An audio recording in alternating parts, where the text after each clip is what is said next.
And we're live. Howdy, howdy, everybody. Oh, not live yet. Sorry. Now we're live.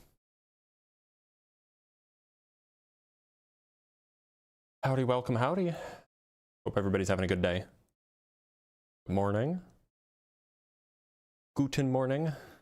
I don't know how to say this in German or Dutch or whatever language. Welcome, welcome.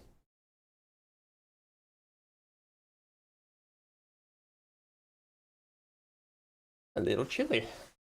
Put on a jacket.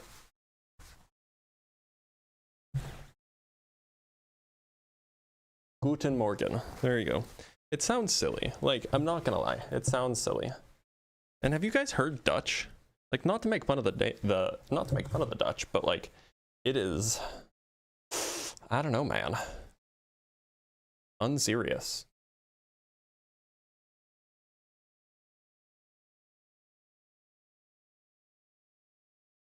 Howdy, howdy, everybody. Hope everybody's having a good day. Now, which way do we want to take the Earth?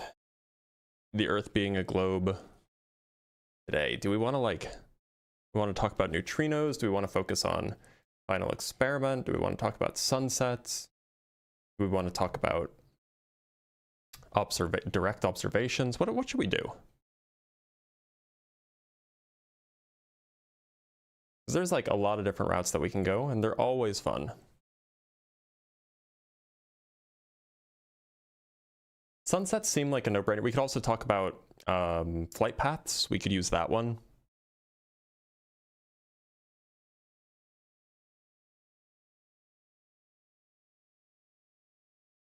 The Artemis mission is a little bit tricky because they'll just say it's fake anyway.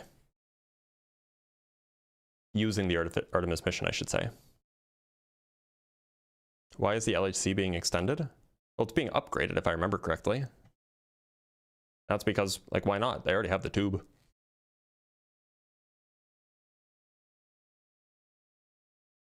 Minos is fun. However, it's tricky for them to understand. So, like, it's, because they don't know what neutrinos are. Oh, okay.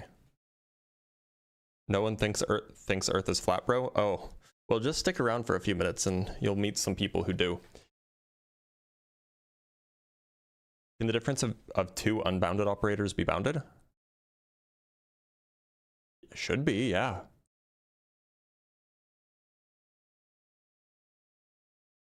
I mean, like, trivially so, right? Take an unbounded operator, subtract it from itself, and you get the zero operator.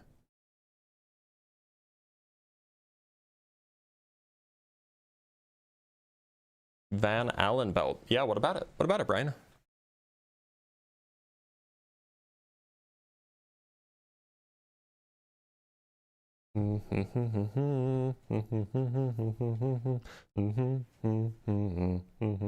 How do we get through it? You get in a space capsule or a space shuttle or whatever you want, and then you fly. And you try not to linger. Let's talk to Captain Crunch. Blitz, how you doing, man? Captain Crunch, how you doing? I'm doing okay. Captain Crunch, what shape do you think the Earth is? Well, I didn't come up to debate the Earth. I think the Earth is round. Then why did you come up? You know the rules. To be honest, I just saw that you were sick recently, and I want to let you know, man. I'm glad you look like you're doing okay. I am. And I hope you continue to get better, bro. God bless. I appreciate it. Take care, Captain Crunch. Well, that was sweet. I mean, I do appreciate it. That said, I'd rather not like everybody do that, because then it's hard to tell who's actually wants to have a debate, who is just wanting to wish me well. Yeah, so if you're if you just want to wish me well, or if you want to play devil's advocate, please don't. It doesn't really help. Why isn't YouTube showing why aren't I getting YouTube comments going through? Okay, the YouTube comments are coming through now, but it did that thing where it was buggy again. Hate that. I hate that. Somebody said that Artemis 2 is staged. Well, look, I mean, yes, technically it was staged. If I remember correctly, there were 3 stages, right? But that's not what you meant, is it? Pensive, welcome to the Dr. Blitz Debunks crew. I appreciate you. You know what I mean. He's mad that when we say that a spacecraft is staged, that actually means something meaningful rather than just that it's fake. That is very funny though. It was kind of boring to watch. So the only parts of the stream I watched Liftoff and I watched Touchdown. That's it. The only parts I watched. Why was there no footage inside the craft when it came down to the ocean? I think there is. Like you can go, like I watched some of the, I watched like a time lapse from when it entered the atmosphere to when it touched down. I think that there is footage. Or there's footage from outside the craft. Do you want footage from inside the craft? I don't know. You want like what they looked like while they were coming down? I don't know, maybe you could go look. If there was footage from inside the craft but not outside the craft, you would have been like, why isn't there footage from outside the craft? So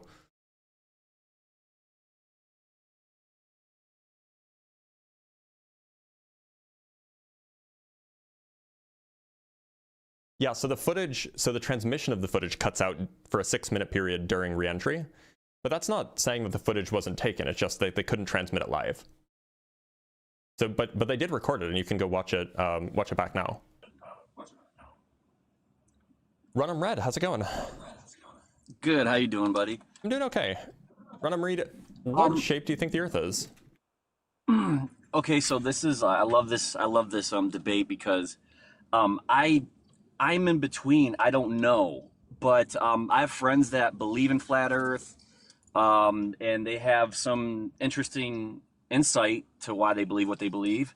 I always believed it was sphere and it's round, because I served in the military from 04 to 08. I was on an amphibious aircraft carrier in the Navy, and I used to stand watch at night and looking at the horizon at night, and during the day you could see a spherical shape at the horizon. So that is my only physical proof that I believe that the Earth is round. But like I said, I'm caught in the middle here. I haven't concluded my beliefs on whether it's flat or round. I'm kind of like confused, and because there's a lot of interesting information out there, so I haven't reached a conclusion on what exactly I believe. So I guess I'm calling in to see what your thoughts are. Yeah, so look, there's a lot of different reasons I could give you that we know that the Earth is a sphere, but potentially one of the most straightforward ones is to just think about what we observe during sunsets, right? So first, there's just what the sunset looks like on its own. When we see a sunset, does it look like it's going down, or does it look like it's getting further away? Yeah, it looks like it's going down. Right. So on a flat Earth model, or the closest thing that they have to a model, the flat earther must assert that it's going further away because there's nowhere for it to go below, right? The sun is just moving, it's just going somewhere else, but it's still above the flat Earth. So it should just be moving further away. But that's not what we see. The second thing about sunsets is, and I'm sure you've seen that, by the way, there's some like serious echo. Would you be able to, I don't know, adjust that, handle that? Is that better? Yes, it is much better. Thank you. So the second thing about sunsets is like, think about what you see on a cloudy day during a sunset. And just in case you can't visualize this, I will just show you a picture. Let me pull it up really quick. So this is just like, it's not like every sunset is like this, but you know, if you have clouds, often the clouds will look like they'll be pinkish, orangish, reddish on the bottom, and then they'll be dark on the top, right? And similarly, you can get a photo of this kind of thing from above as well. This is from an airplane flying above the clouds, and you can see that they're dark on top and they're like reddish on the bottom. And so again, this is during a sunset or perhaps during a sunrise. They're very similar. And so the question is, if the Earth were flat, how could it be that the sun is lighting up the bottom of the clouds without lighting up the top of the clouds? And as far as I can tell, the only way to make sense of that would be if the sun was somehow lower than the clouds, so that the sunlight was going up to the clouds rather than coming down towards the clouds, right? And that makes perfect sense. Yeah. And if the sun was lower than the clouds, then a plane should be able to fly into it, because clouds aren't very high. So it would be very, very weird if somehow the sun was only a few miles up, because we could just go there. But obviously we can't. So it seems like obviously the sun can't be lower than the clouds. And so you can't have a sunset making sense of these images on a flat Earth.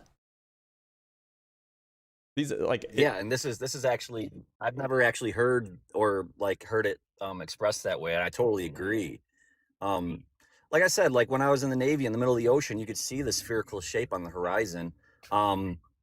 Yeah, no, I appreciate that. That's a very, very good point on the sun below the clouds and not above the clouds at the same time, because that's just logical sense there. It's common sense. Yeah, I mean, who knows if it'll convince your friends, but hopefully it at least gives you some clarification, some clarity. But is there anything else, or should I move on to the next guest and you can see what the flat earthers say? Yeah, you can move on. All right. Well, thanks for being here, Run Reed. Take care. Take care. He was polite. He was a nice guy. All right, let's talk to Smexy. Bringing Smexy back. What a time to be alive. Do you guys remember that song? Or am I just old? Smexy, how's it going? Hey, can you hear me? I can. So, Smexy, what shape do you think the Earth is? Okay. So 2 reasons why I requested. First one, you look like my coworker. Second one, I've been watching this guy. He's a flat earther. He does live all the time. You might know him. His name is Caleb Faye. Yeah, I don't. So I used to debate him on the regular a few years back, and then he started posting Nazi shit on Twitter, and so I don't like to talk to Nazis. So yeah, I don't talk to him anymore. That's weird. Yeah, okay. he posted things like Hitler was right, or Hitler did nothing wrong. So yeah, let's not platform people who say that shit. Yeah, that's weird. Okay. So I went up there and I debated him. I don't know a lot, obviously. I'm not very good at geometry, or you know what I mean, but he has a lot of his points are based off of geometry and all these experiments. And I was telling him about this one experiment where if you go up on a skyscraper and have people on different levels and have them raise their hands when they see the sun set at different times go below the horizon, then they'll raise their hands all at different times. And he was telling me that the sun moves in a spiral down from the atmosphere, or the sun orbits around us, is what he was saying. Yep. And I was just a little confused about that. Yeah, so his explanation doesn't actually explain why there's a sunset at all. Yeah, that's what I was confused about, because people go up there and he's like disproving them, but a lot of the things he says just sound smart, not right. You know what I mean? Yeah, I mean, generally speaking, so what you will find with these, the high-end flat earthers is that they sound, they know the words, but they don't know the meaning of the things that they're saying. And that can sound very convincing to people who also don't know the meanings of the things that they're saying. Yeah, that sounds about right to me. I mean, but I actually think that let me double check, because do I have a debate on YouTube between myself and Caleb? I might. So let me see if I can find it really quick. There might exist a debate somewhere. Yeah, so I participated in a 3v3 debate, and Caleb was one of the people on it. So if you want to go check that out and watch it and see how badly they performed, I will show you the debate link. It's right here. Oh, thank you. No, I was actually about to come up here and tell you that I would donate to you to go get debating again. So we did this 3 years ago. Their talking points haven't really changed since then. Yeah. It just doesn't look that good for them on this particular debate. So yeah, if you want, go ahead and take a screenshot or whatever, and watch and enjoy the debate, and come back and let me know what you think, or join the Discord and let me know what you think. All right, thank you very much. I was gonna tell him a lot of the things he's saying doesn't sound right, but you know he kind of looks like a rage baiter. You know what I mean? He sounds like one. I think he is. Yeah. Yeah, no, for sure. But thank you. I really appreciate it. Yeah, of course. Thanks for being here. Of course. Have a good day. You too. Yeah, so this debate was 3 years ago, but it hasn't really changed much. I mean, like, there are a few new points that us Globers have, you know, come up with because, you know, we actually have science, and so when we come across new scientific studies, we can read them and apply them.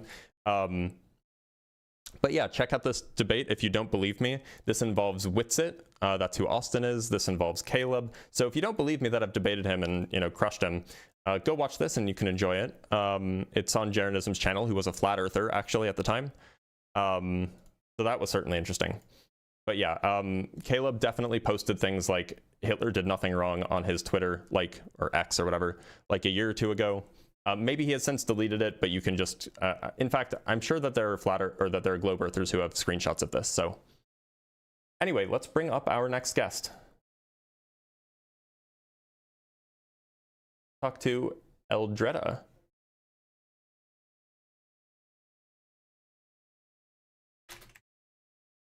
Hello? Eldreda, how's it going? Hi, I don't know if you remember me, but I came on your live last year, I think about June, with my flatmate, who was a flat earther. I don't, but sure. Oh, no, I remember that you gave him a bunch of points and he was like talking about the firmament. Okay. Oh, okay. And That's sorry, alright. I just talked to a wanted lot of give you some- people, and a year ago I is a know, long I time. understand, I definitely understand. He's religious and maybe not the best informed, but he's very well intentioned, and I just wanted to give you some great news. We have converted him. Yes, He is let's go. I know, just wanted to We give got you some there. great news. Oh yeah, eventually, yeah. Well, I'm glad That's to hear all I it. wanted to say. Glad to hear it, Eldreda. Thanks for letting me know. That's always good news Yeah. to hear. Take care. Have a great day. Bye bye. Bye-bye. Somebody said, look up Dr. Blitz Gets Humbled. Like on YouTube? I'd love to see that. But we do have some guests, but I'll look it up at some point. Let's talk to Gavin. By the way, y'all, I am looking for debates, so if you're not opposition, like, while I appreciate all the good news and all of the good conversation, like, I am looking for people who think that the Earth is flat. So please have some restraint. Don't request if, you know, if we're doing that. Stop running. Okay, Matt, I'm going to invite you up.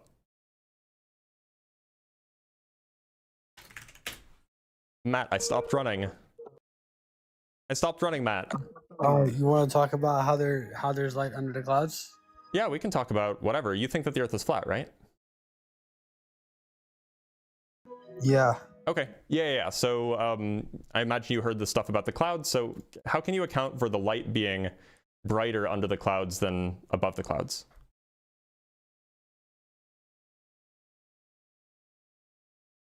Okay, I have a model here I would like to show you, if Sure. that's okay. Sure. I don't think I can actually like make you big though, because you're streaming across 3 platforms.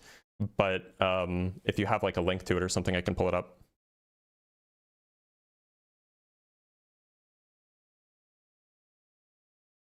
So it looks like in your model, See it? you have the sun above the clouds and it's just going through the clouds.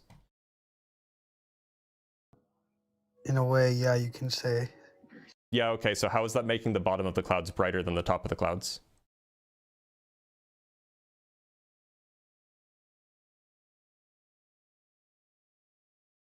What are you pointing at? So the light is going through the clouds, so the top of the clouds, where the light hasn't been filtered yet, should be brighter than the bottom of the clouds, where some of the light has been filtered out, right? Is your mic not working? Oh, I'm sorry. Can you hear me? Yeah. Yeah, so what it's basically trying to show is that, like, sometimes it is brighter because there's, like, you know, gaps There's no gaps? Gaps between what?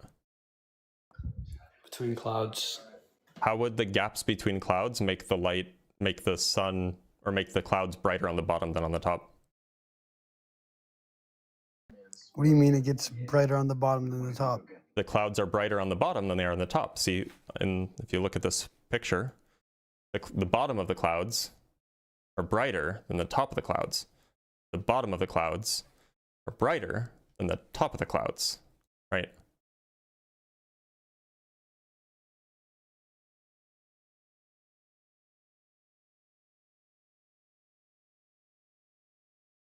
You follow? You see that? Yeah. I see your picture of the sun above the firmament. What about it? So all that light can produce, light that can, be able to go through the clouds, as I already demonstrated How is before. the bottom of the clouds brighter than the top of the clouds? Because sometimes there's like holes. How would that make the bottom brighter than the top? There would be no top because there would just be a hole. That's why If there's a go to the hole, bottom in the if there's a first place. hole, then there's no bottom either. A hole is like a pass through, right? Also, the sun could just shine on the bottom of the cloud. Also, my picture shows really everything you need to know. I have no idea what you're talking about. What picture? The one where you showed the sun above the clouds, illuminating the top of the clouds, which would make the top of the clouds brighter than the bottom of the clouds? Let me show the right one. Mm-hmm. This one. If you can make it bigger on the TikTok, just real quick, because I haven't read it in a minute. Okay. YouTube, you'll have to suffer. So it says illuminating bottom of the clouds. Why isn't the top of the clouds illuminated? How is it illuminating the bottom but not the top? Light spread downward. How is it illuminating the bottom and top? So if there's a bottom, then there's a top, right? You can't have a bottom without a top. I don't know if you know this. As you can see right there, it gets to the bottom because there's a hole. There's no hole though. There's a cloud on top of it. There's a cloud that it passes through first. No, the cloud isn't like a. It's not like a. You can't have a bottom unless there's something on top of it. So why isn't it illuminating the top of the cloud without? What is a cloud? What is a cloud? Tell me what a cloud is. It's water droplets, suspended water droplets. Okay, so is a cloud like smoke? Like what is it? It's suspended water droplets. Oh, so it's just water? Yeah. And it just floats around like that? Yep. Some ice Water? crystals too. Some ice crystals too. Water floats? Yeah, water droplets. Yeah. Oh, I thought it was like, really? Have you ever heard of mist? That's just water flying in the air? Have you ever heard of mist? That's all mist in the air, just flying. Do you not know what mist is? What did that? Did that like? You've got to be trolling. This is not serious. No, don't try to pivot away and try to say I'm trolling and kick me trying to make it look funny. This isn't funny. You don't understand? You don't know what mist is? I know what mist is. Okay, is mist floating? Does mist float in the air? Yeah. And become a big cloud? No, I'm asking you, does mist float in the air? Like, yeah. Okay, is mist made of water droplets? Yeah. Okay, and it's like so damp, like when the air is damp, I guess. So what's the issue? There's the Joker laugh. What do you mean? No, the issue isn't with the cloud. The cloud, it's not whether or not what the cloud actually is. It's the point that like the cloud. You brought it up. It's mist, right? It's mist. I mean, a cloud isn't mist, but a cloud is a similar phenomenon as mist. Mist as a whole, does all the mist get lit up, or just like the back of the mist? The top of the mist, if the light source is above it, the top of the mist will be brighter than the bottom of the mist. Can light go through mist? Yeah, but the top of the mist will be brighter than the bottom of the mist. If it can go through, why? Because not all of it makes it through. What if some of it's more thick? Regardless of regardless of the gradient in thickness, regardless of the gradient in thickness, if the sun is above it, there will always be more sunlight at the top than the bottom, because some of it will always be filtered out. So there's more sunlight at the top than at the bottom. That's what I'm saying here. So you agree that there should be more sunlight at the top than the bottom? I'm saying that, you know, it's not always the case that there always has to be more sunlight at the top than the bottom. There does, because some of the sunlight is always filtered Because there out. doesn't always have to be an actual top. Some of the sunlight is always filtered out. There has to be a top, otherwise there's no bottom. There is a top and bottom, but top and bottom aren't real. Those are just like... I agree. There always has to be a top and bottom. If there's a bottom of something, then there's also a top of it. No, I don't agree that there's actually like an abstract bottom or like an abstract top. Like, you wouldn't. I don't believe in that. I know. I've had him up before. He's not a troll. He's just dumb. He's just dumb, guys. All right, let us talk with Certified Science Denier. That's a name. I didn't know that Matt was the guitar guy, because otherwise I probably wouldn't have brought him up. Certified Science Denier, how's it going? Pretty good, pretty good. So, Certified Science Denier, are you a Certified Science Denier? Oh yeah. Where do you get that certificate? Anywhere else that you guys get your certificates, you know? Anywhere that anybody can say is credible. Anywhere that anybody can say is credible. Anywhere that anybody can say is cool, but anyone can say anywhere is credible though. Oh, so classic Glober red herring right there. But can we talk about the topic, or do you just? I was just curious where you got the certification. That's all. Okay, so it doesn't really matter. It's just a name. Okay, sorry, I gotta explain that to you. It's fine. It's fine. It's just a bit. Okay. Anyway, so you think that the Earth is flat? Well, I know it's flat. Okay, how do you know it's flat? I want to see you say flat Earth is dead, but ever since that Artemis launch, it just seems like it's more active than ever. So, like, you guys just aren't covering your tracks really good on that one. So Okay, yeah. Kind of obvious nowadays. Everybody knows.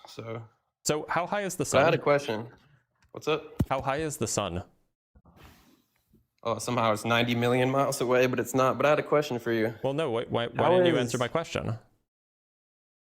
I just said it's not as far away as you guys say it is. I didn't ask you how far away it is. The exact number is not relevant. I didn't ask you. You want me to go put a tape measure? You want me to measure it? I would like you to tell me how far away you think the sun is. Yeah. You want me to ask Google, or you want me to pull out a tape measure? Well, on the flat Earth model, I'd like to know how far away it is. Oh, I just said it's not as far as you think it is. That's not how far away it is. That's how far away it isn't. You want an exact number? Like, what are you asking for? Can I ask like, my question? if you could give me a number within, say, 10%, like, you know, okay, maybe with one significant figure. Oh, so you're in creative mode. So are you telling me that you have no idea how far away the sun is? Oh, yeah, let's say that for sure. Yeah. Okay, so it seems that's 1 point for science, 0 points for flat Earth, because you you are unable to explain how far away the sun is. Sure. Okay, go ahead, ask your question. Okay, so don't run from this question, okay? I know you guys like to say that. Yep. How do you guys? So yeah, you make it seem like you know everything, right? So how is there has to be a barrier for a vacuum? Why do you Google, is it space a vacuum? Like, why do they say space is a vacuum, but you need a container for a vacuum? And why do I use vacuum pumps for a living, and you clearly need a container? The moment you break the vacuum, the high pressure goes into the vacuum. And if we would all be dead if space was a vacuum, and nobody seems to care. Space is fake. So, and you can't answer that question because there's no. Do you want me to answer it? You got to stop talking if you want me to answer it. Okay, well, if you say it's a pressure gradient, you need a barrier to have pressure. You got to have a container for pressure. Gravity is the force. Gravity is the force that acts as the container for the atmosphere. Right. So how is gravity so strong that it could hold that much water to a ball upside down? Mm-hmm. But like gases and stuff and planes, they aren't affected by gravity. They just could fly up in the air. But like, so if you think about it, gravity should be so strong that everything should get pulled to the center of the Earth, like water does upside down. Why does that not happen anywhere else or on a small scale? The Earth's gravity is very strong because the Earth is very, very big. That's how it's so strong. Now, it's not infinitely strong, obviously. So as long as you can produce a greater force in the opposite direction, you can overcome it. But why does gravity only work in like your guys' little scenarios that you bring up where it's like how come there's gravity, like places where gravity doesn't apply? Like, why is that? Can you, I kind of reject the premise of the question. Can you give me an example of where gravity doesn't apply? Go up into the air. Think about it. Like the water is sticking to a ball upside down.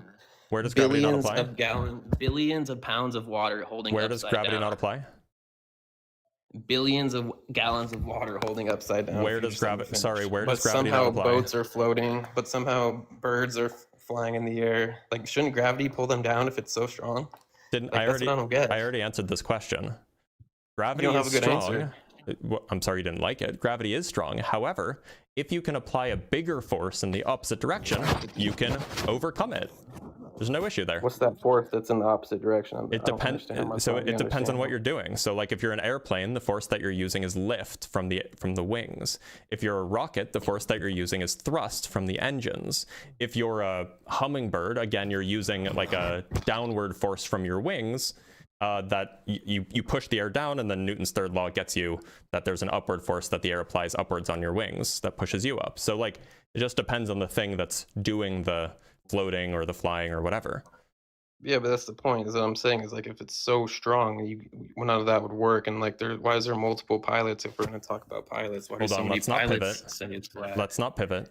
So look, It's not it pivoting. is It's just making a strong. point that goes along with this point. It is strong, but there can be things that are stronger. What's so hard to understand about that?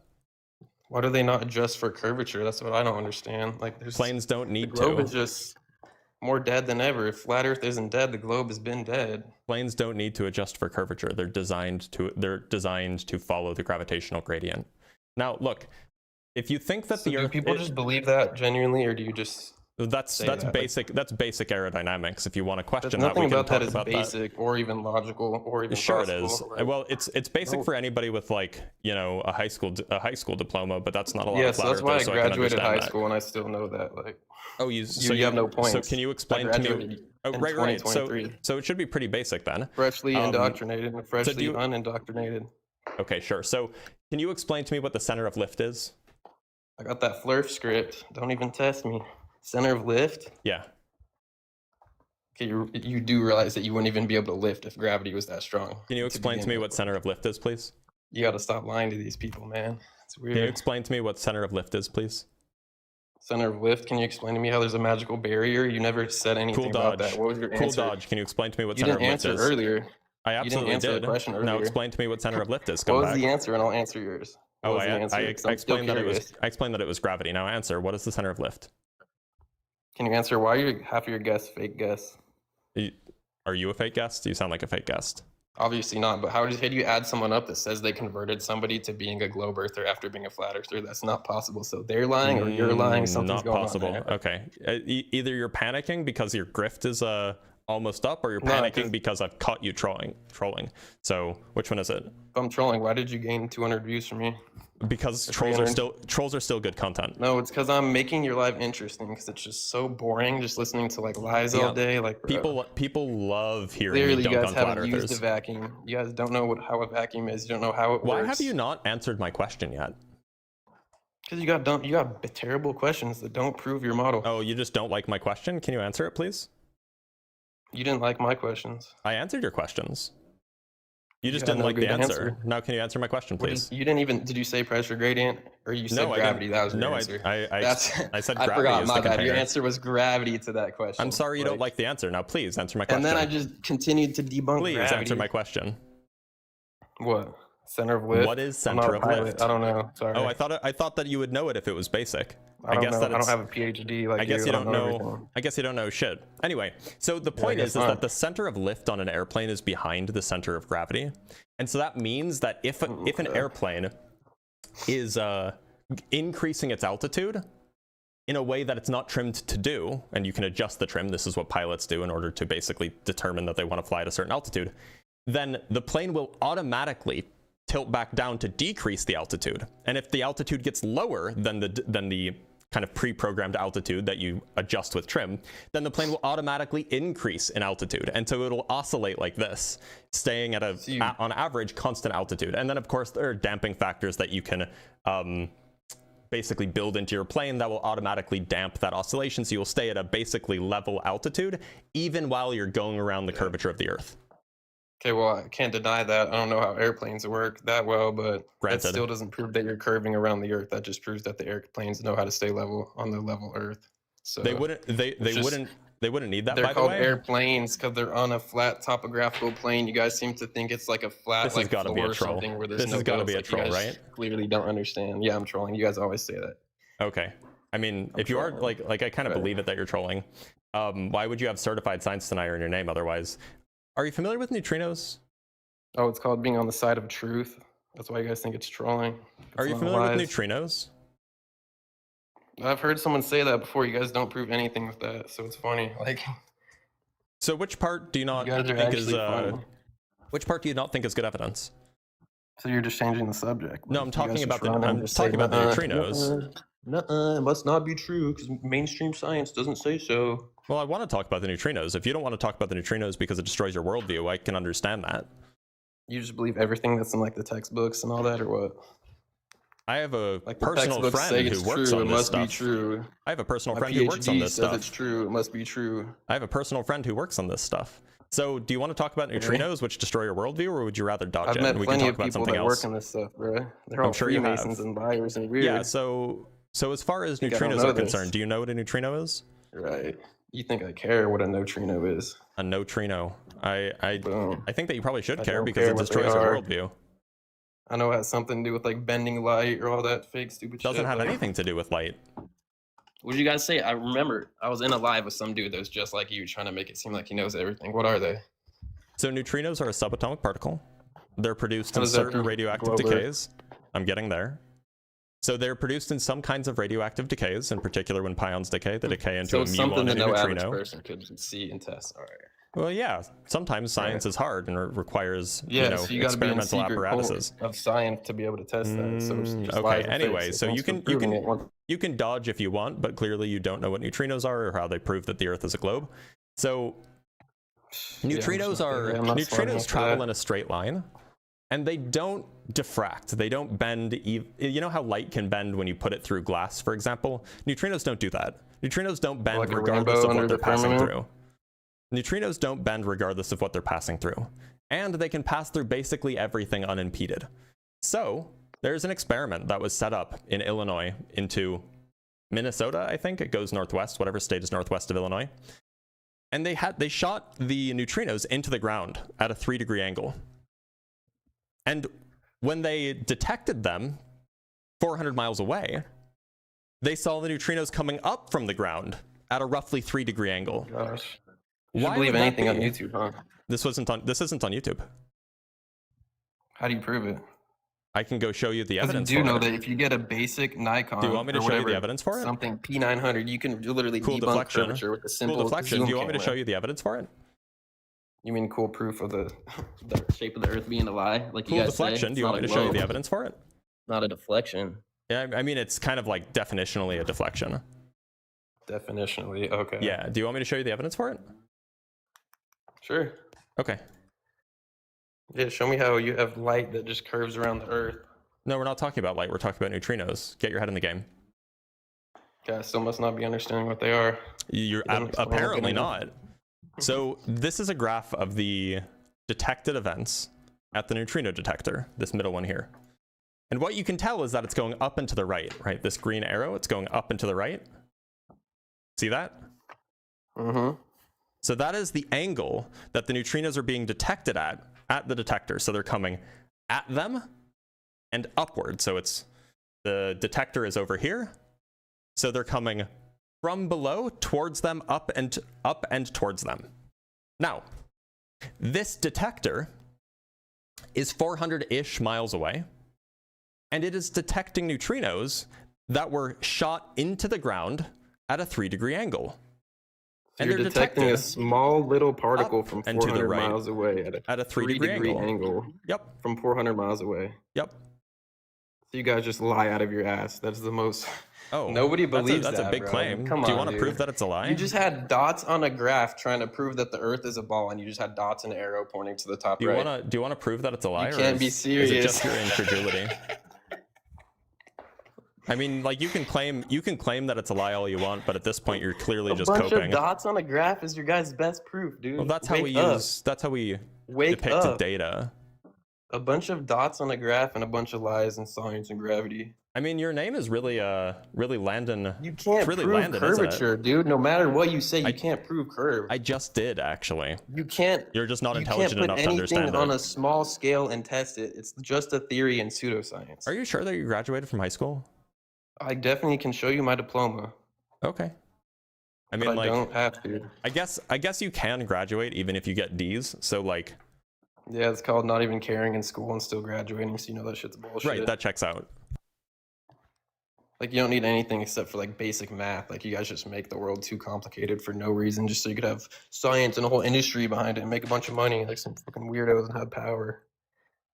Yep, I'm sure that that's it. I'm sure that that's Exactly the justification that you give to yourself. Exactly it. Don't even deny it. Like, So you the deny reason everything else. why you got D's in high school is because it's all bullshit and you don't care anyway. D's and A's. And it's definitely not because you weren't capable of understanding the Oh no, maybe it's fairly because I was straightforward just science and somehow a little history bit and more literature, etc. open-minded than any of you guys, just believing any nonsense. that is Maybe in you the were textbook, maybe you were so open-minded that your brain fell out. Maybe you should go back to the high school that you graduated from and go find it. So do you know who Epstein is? Why does his wife? That's an why does awesome her deflection. dad- This why is an did she make the enormous, textbooks? awesome deflection. I love Hey, this but for this you. is the people that are teaching us this stuff. How's that a deflection if they're teaching it us? Who's to teaching? us? Who's teaching you out of Epstein textbooks? If you would listen, I just said if you look into it, which you guys don't, her dad bought the textbooks that we learned from. Yeah. You don't think that they're not teaching us weird lies? Why would Epstein's dad care to teach you lies about the shape of the Earth? Okay, so you're just not there yet. Yeah, let me just stick hear your around for like an hour and let's just hear your explain random everything to you. conspiracy theory. Oh, so you're just lying because it's not a conspiracy theory.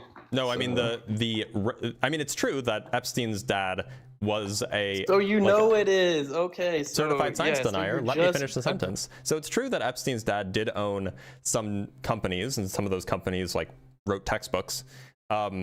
But what's not true, and what is a conspiracy theory, is that he would require the authors of these textbooks to fill them with lies. That's the conspiracy theory.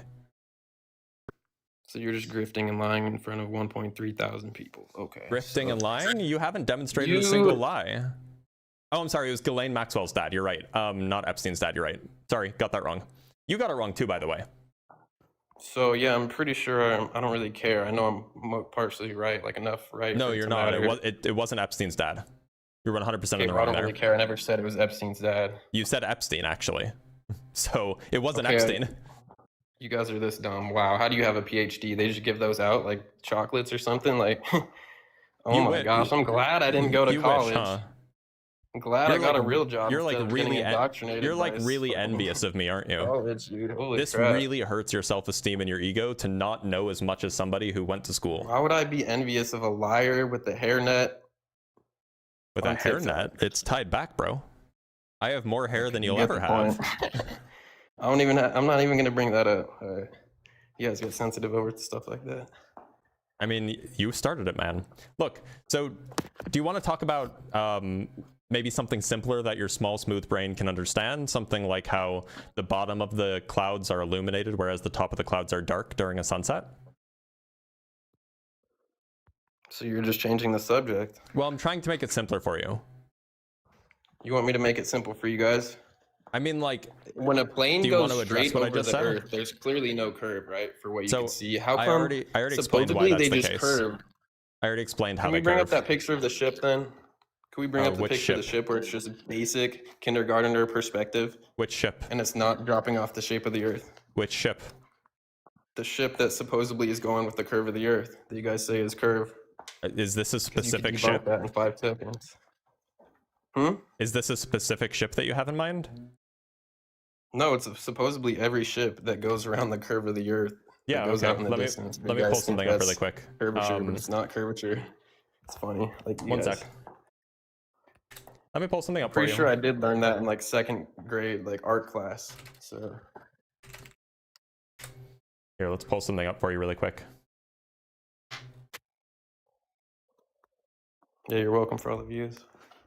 Yeah, thank you for the free content. Yeah, I got you. Much appreciated. Just tell everybody the truth. The 1.4 people. It's a lot.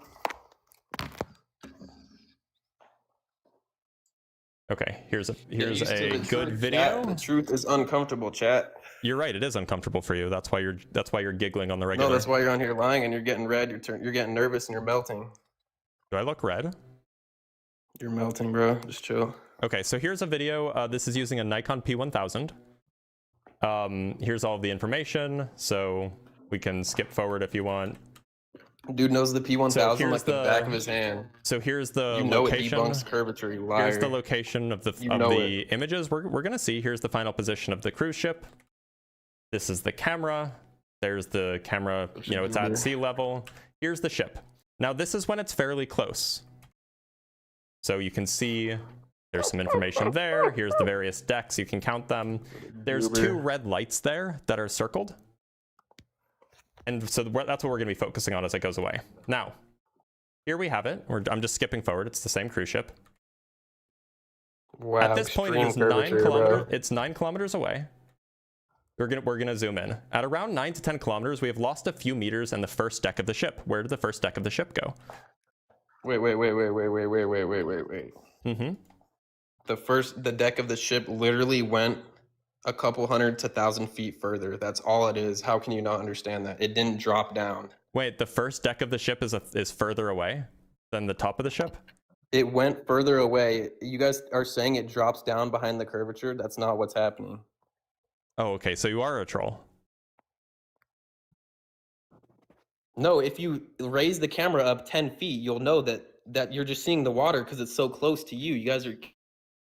So at a distance of 11.4 kilometers, we can see even fewer decks.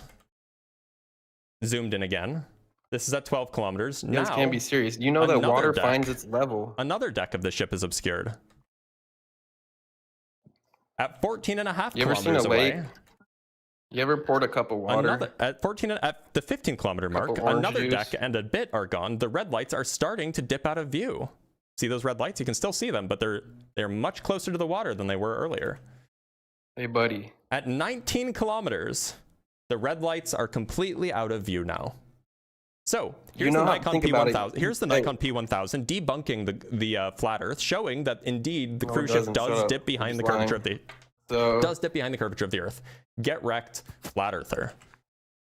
Wow. Wow. Wow. Was that really your get wrecked moment? Was that your moment right there? It was pretty bad for you. You asked me to bring up the These people have a PhD, chat. These people supposedly have a PhD. You cannot trust these people. Like, if you let me get a sentence off, you would hear what I'm saying. That if you raise the camera up, it would prove that water obviously finds its level in a container. Like the Earth has to be a container. Why is it that the red lights?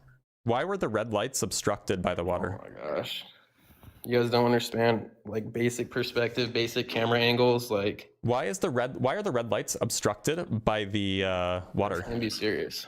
Why are the red lights obstructed by the water? Well, because your camera is a foot off the water and you could only see so much water before it disappears. So doesn't mean the Earth is a ball. Here's the relevant point. The relevant point is that the part of the ship that is above the water is this much, think about it, right? That's the part of the ship that's Earth above the water. The Earth would be so small if there's that much curvature. That's like 50 feet above the water. So it's only 8 inches per mile squared. That's not somehow. Look, you gotta stop talking for a sec, okay? So somehow, the camera is a foot off the water. Somehow there are 50-foot waves blocking these red lights from being visible. How does that work? How are those red lights being blocked? Where are these 50-foot waves? And why are they only once it gets to 19 kilometers out? You're just muting me like a kid. I did mute you because you wouldn't let me get a sentence out. Childish. Try more. Can I talk? Yeah, can you respond to what I said? Yeah, don't interrupt me this time. Like, are you trying to have a debate, or are you just trying to mute people? And so respond to why the red lights are obstructed. Yeah, so give me a second to speak this time. So go ahead. It's clear that if the Earth was that small to where there's that much curvature for those lights to go over the curve of the Earth, supposedly, then the Earth would be a tiny ball. Like, if it's so small and there's that much curve, how come it takes hours and hours to fly across the Earth? Do you want to go calculate how far away because you guys are liars, and that does not prove curvature. Do you want to go look up or calculate how far away the ship should be on a standard No, I size don't need globe Earth? calculations. That's basic perspective. I Let me don't see your need fake little program that you calculations. have. Pull it up. I don't need calculations. You I guys are just so need easy basic to debunk. You guys are in perspective. 2026 saying that the Earth was a ball. Everybody knows it's not. 19 kilometers is what? Like 13 miles? You didn't mention 8 inches per mile squared. How come? It's because Why that's would I more than use 8 inches per mile why would I squared. use 8 inches per mile squared? Because that picture is not- clearly it's more not than 8 inches relevant. per mile, right? So The picture is not multiple here you go. miles away, huh?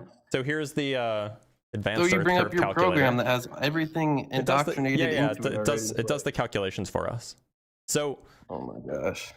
if I put the cruise ship, so I put the lights at about 50 feet up. It's approximate. You but realize your little programs don't I put prove anything. I put the lights at about 50 feet up. The Earth's curvature in this program is exactly as you would expect for the standard globe Earth with a radius of 4,000 miles. I put the observer height at 1 mile. I put the target distance at about 10 miles away, and we see that at about 10 miles away, that's when the red lights start to disappear. So that, in fact, is exactly what you would expect for an Earth that's 4,000 miles in radius. It's not Whoa, this is smaller so than you would good. This expect. doesn't prove nothing, bro. This doesn't prove anything, dude. You understand how I was just addressing what you were saying, right?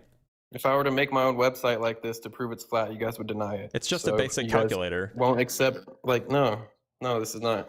Sure it is. I don't just take anything you guys say as proof like you guys do online. You guys can't just. Do you want me can't to just look do you at want me to CNN and be calculate? like, oh, they're telling Do you want me the to truth. calculate by hand for you how far away you have to be Just to because be it's able on to a have something CBS get Kids channel obstructed? doesn't mean it's true, bro. Just because you've seen it on CBS Kids doesn't mean Do you it's true. understand how I addressed what you said, or are you not understanding? Clearly, I understand more than you. Okay, so can you Yours repeat is back to me wrong. what I said and how it addresses what you said? Well, everything you're saying is just like not relevant to anything I'm thinking. So is that a no? Sounds like a no. So no, I don't remember what you said because I don't really care. So Okay. Surely that's I the just case. debunked you Thanks like for being here. I debunked you like 4. I'm actually pretty sure that he was a troll, like the whole time. I think that he's a globe earther, but he does a convincing flat earther, so we'll keep him on and we'll put him on YouTube anyway. Let us bring on our next guest. I want to make sure.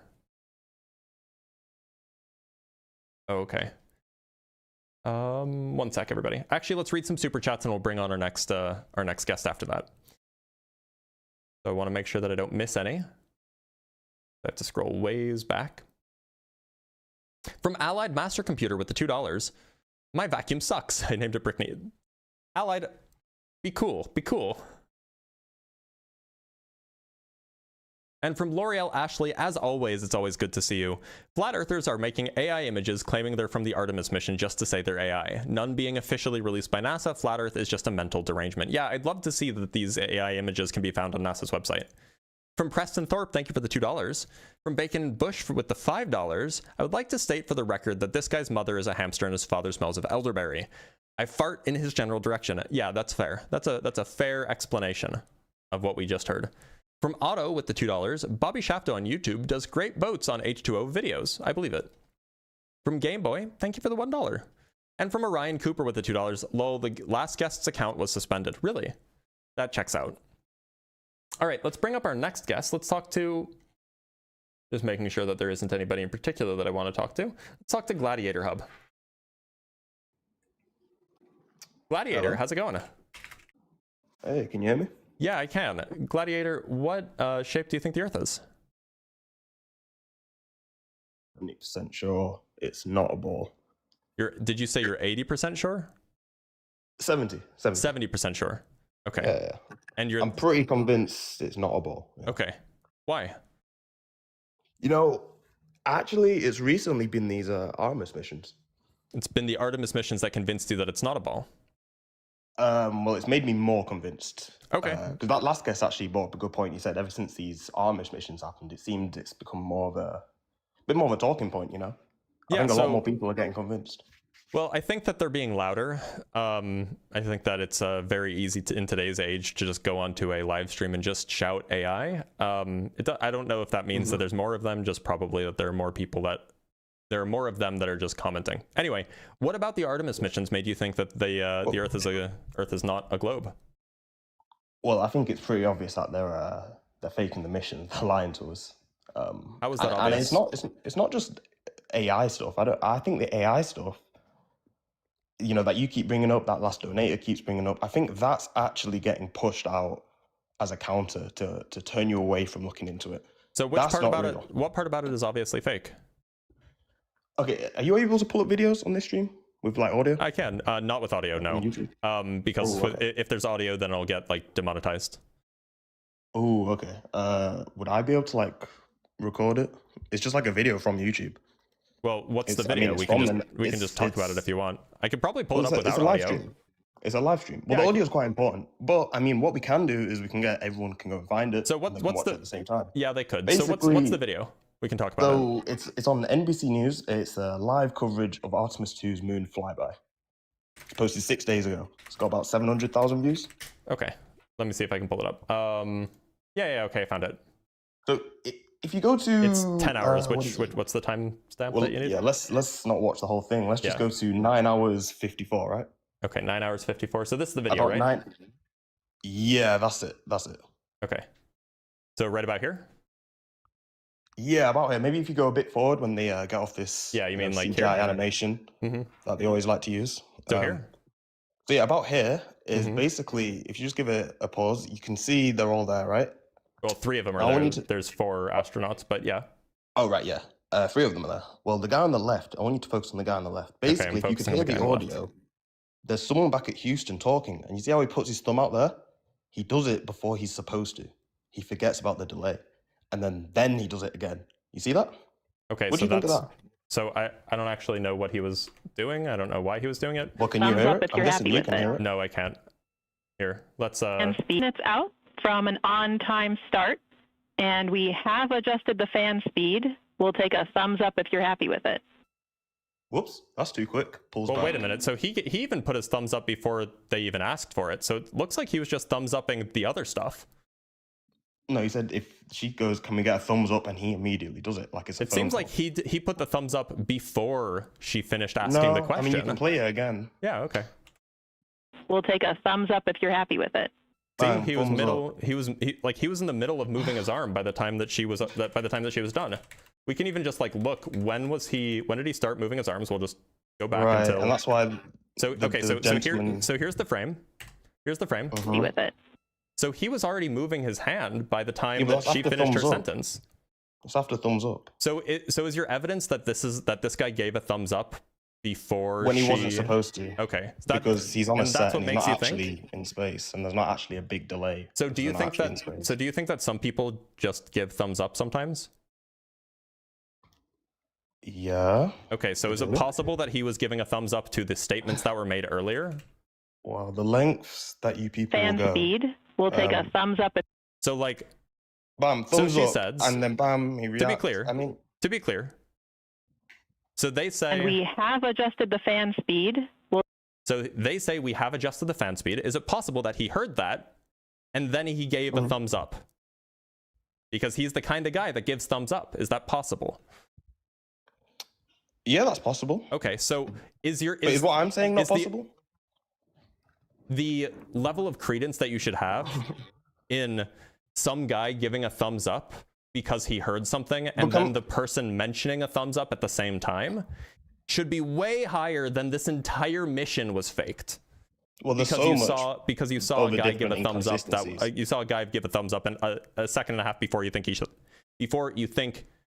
have. Well, there's a delay. Right? There's a delay. Right, but he could have been thumbs upping something earlier. Even that should have there should have been more of a delay. A 1.5. It's like 1.5 second delay. It's not that much. If you go and count like normally when they do it. So just to like be clear, on a completely other point, there's normally like a 4-second delay. Integrity Houston, we are 3 minutes out from. So when they say we are 3 minutes out from an on-time start, he could be thumbs upping right then. He like right when he hears that. That could be exactly when. That could be exactly when he starts thumbing up. Also, are we hearing live from Houston, or are we hearing it when they hear it? I'm comparing it to the rest of the video, and I'm comparing the consistency, and it's that you're saying could it be this? Let's not ignore the point that she specifically asks for a thumbs up, and immediately after he puts a thumbs up. How is my scenario not the more likely one? So perhaps look, I'm not going to say this that is the smoking gun, ladies and gentlemen. This is the smoking gun for you. So this is perhaps it's the case. Forgery. Gladiator. Perhaps it's the case. There's a non-zero possibility that you're right about this. However, there's also a non-zero possibility that A, we're hearing the audio at the same time they're hearing it, that B, he knew what she was asking because they've rehearsed this in the past about what we're going to ask you to do when we are asking for confirmation, because obviously they're going they definitely rehearsed it. They're going to do practice runs, right? And C, it's possible he's just a thumbs up kind of guy. So if this is the kind of thing that is the smoking gun for you, then surely when you have individual amateur astronomers tracking the Artemis, the Orion capsule while it's in space, I can find it for you if you want. Like they saw it? Yeah, with telescopes. That's pretty cool. One sec. Yeah, it is really neat, by the way. This whole Artemis mission really, it's been easy to spot them, but I just thought that one was the most clear, you know? But I mean, like this should be shocking for you too. That like if it was fake, if the Earth was not flat, then they shouldn't have been able to track the actual Artemis capsule, right? Let me see if I can find a good clip, because there were a lot of people who did this because it actually wasn't that hard to do. But I just want to find there. Oh, yeah, there we go. So this is probably, I mean, maybe this is not the best one, but here's a good example of one. So here's a guy, he's just a guy on YouTube. He goes by Astro Creation. He pointed his telescope where the Orion telescope was, or the Orion capsule was supposed to be. And here you can see it moving on his, in his subsequent frames. One moment, he's gonna play it in a sec. Is this him like looking through a telescope? This is looking at the data that his telescope captured. So you can see the file names that his telescope took, like the pictures. You can see them on the right. And so he's about to scroll through them. See that? What's that moving? With the little light there. Yeah, the little light in the middle. The little pinprick of light. Yep. Exactly where it's supposed to be. That to me looks like a light. Well, except it's exactly where it's supposed to be, according to NASA. Okay. Right? Okay. According to the people telling us the story, there's a light where it's supposed to be. Yeah, so... How do we know that's an Orion capsule going around the moon? How could they know that there was going to be something there in advance if they didn't put it there? Who's they? NASA. Well, NASA did put it there. So you agree that NASA put something in space? Well, I don't know that's in space. It's just a pinprick of light in the sky. Where is it?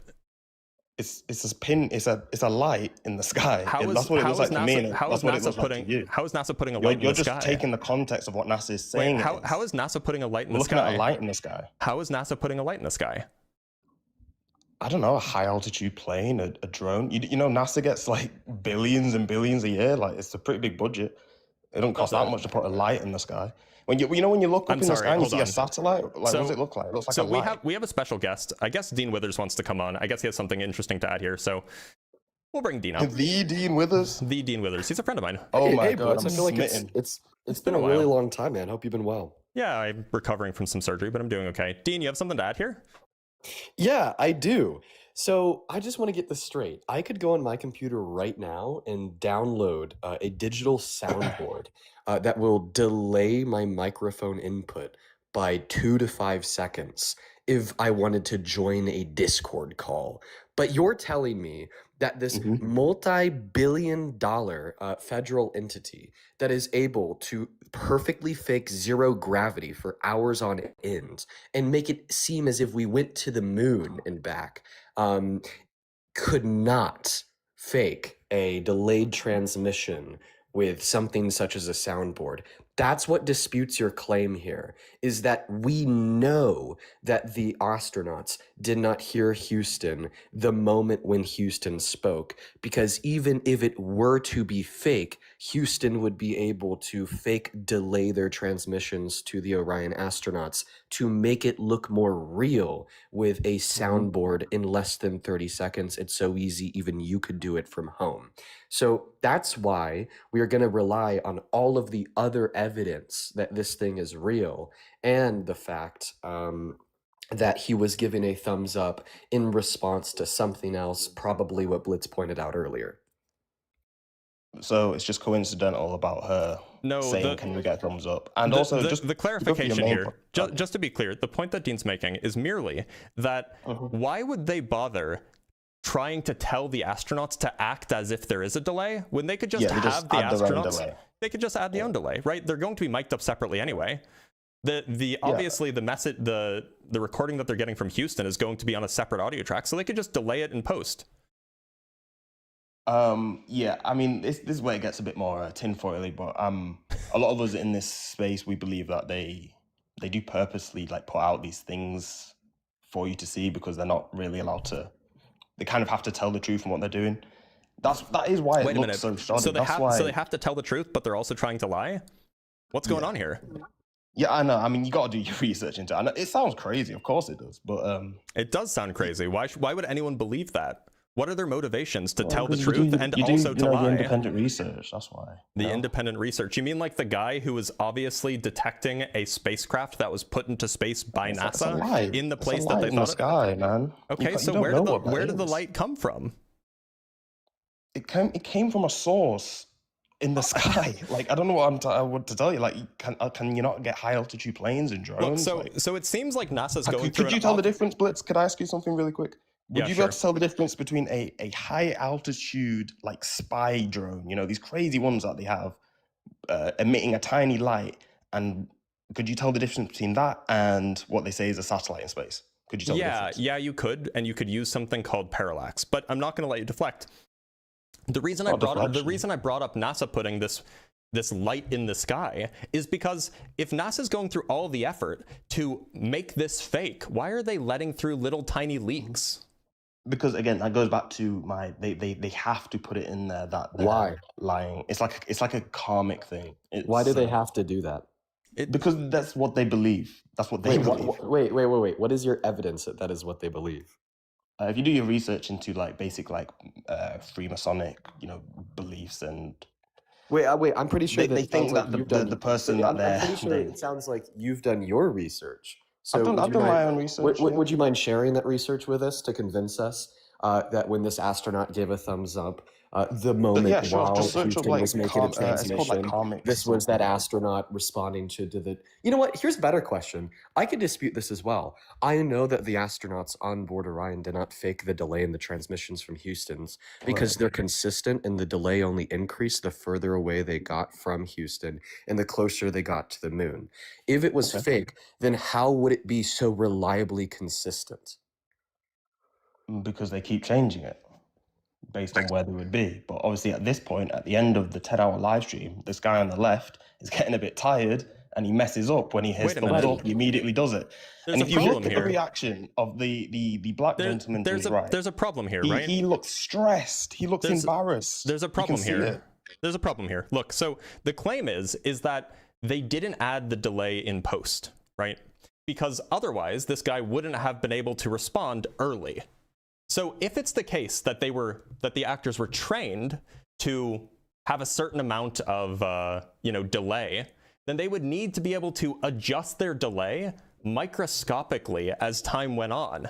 And it sounds like that's a little bit of a stretch, especially because you're also claiming that one of those astronauts, actors as you might call them, just kind of screwed up, right? They just screwed up even though they were able to get the delay perfect in an increasing amount as time went on as they got further and further away. But just this one time he screwed up. It's a little bit far-fetched, don't you think?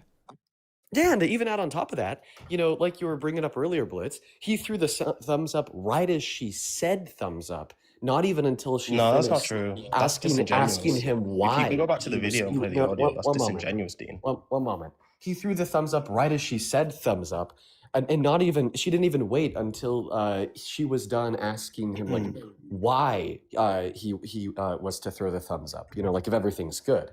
So, you know, to your point, Blitz here, yeah, this is incredibly far-fetched. You know, like a Gladiator, if I was Just to like have people a go around the 10-hour back and mooners. forth, I'm almost done.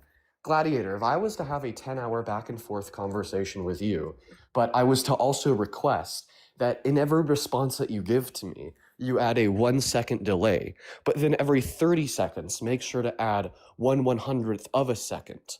And then over the course of the 10 hours, that delay would increase by seconds. Yeah, but And you're then talking as if that randomly, they're I talking want you to throughout the whole. respond to me before I'm even done Okay. with my sentence. That's insane. That's but not plausible. You're talking as if throughout that whole 10-hour live stream is these astronauts talking to someone. It's not. It's like little bits throughout.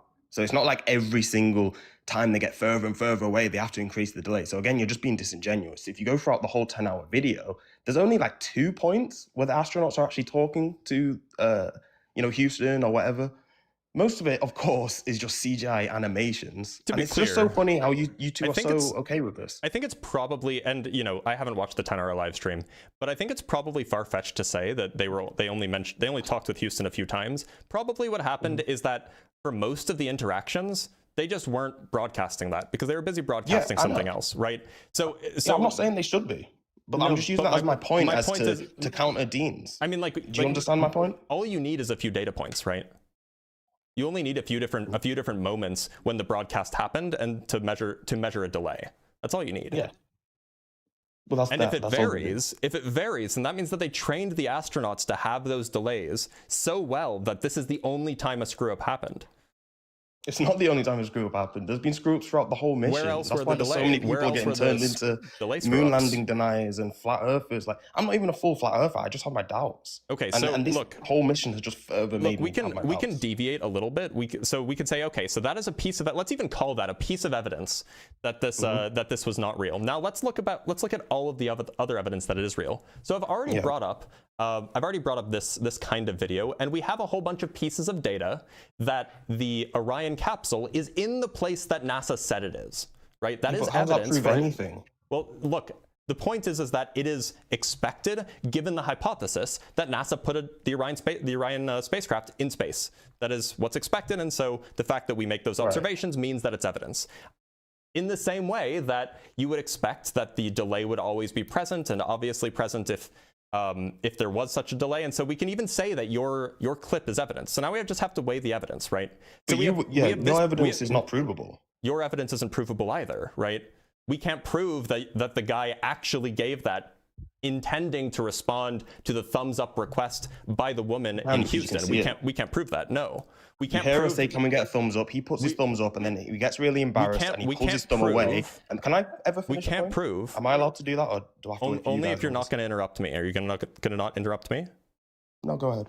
Okay, so the point is we can't, there are other alternative explanations in the same way that you're giving an alternative explanation for this piece of data. So, okay, there's an alternative explanation for both pieces of data, but we'll consider those both as pieces of evidence, maybe even equal pieces of evidence. Well, what about all of the extra evidence that we have from the Orion spacecraft? Namely, that something fell from the sky, something fell from the sky with signs of re-entry burns.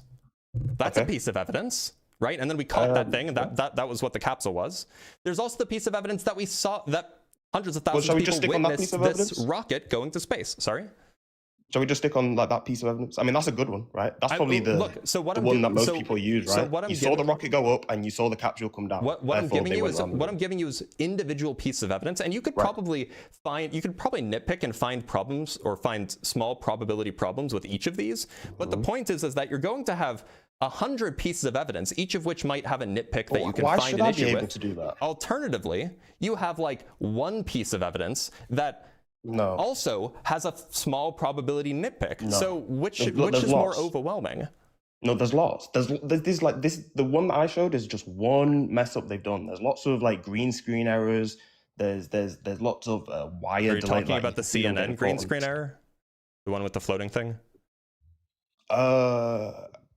No, it's not even that one. It's the one where there's all stars in the background, and again, you can find it on an actual stream, where there's no stars in the background, or there are stars in the background. No. It's a shot from inside the capsule, and then in the bottom left corner, the stars start appearing, kind of like what it should be looking like on the outside. So it's like a So you green wouldn't be screen able to overlap. you wouldn't be able to see stars on the outside anyway, unless you have a long exposure photograph. Right. Why can they never see stars as well? I mean, that's just crazy, right? Because it requires long exposure time, or it requires extreme darkness. So if you have a video They're in that's space. you have a video that is being recorded on like the interior of a spacecraft, as long as the lights are on in the interior of the spacecraft, if you pointed it out the window, the exposure settings for your camera are going to be such that you're not able to see the stars because the stars are much dimmer than the light inside the spacecraft. I mean, I can see whenever I'm on a plane and it's flying at night, I can see the stars, even if the lights are on in the plane. Yes, because you're using your eyes to see the stars, not a digital camera to see the stars. Digital cameras have limitations that your So eyes you're telling me do the not astronauts necessarily. on this mission, they did see stars the whole time? Is that what you're saying? So when it was dark, they would have seen stars, and in fact, the Orion astronauts did report seeing stars when they were when the sun was being obstructed. The sun and the earth were being obstructed from the moon, or by the moon. So that directly contradicts the reports of Apollo 11 astronauts. That's a bit strange, So the right? Because Apollo, Michael Collins says he doesn't recall seeing astronauts, stars. The Apollo 11 astronauts were on the day side of the moon.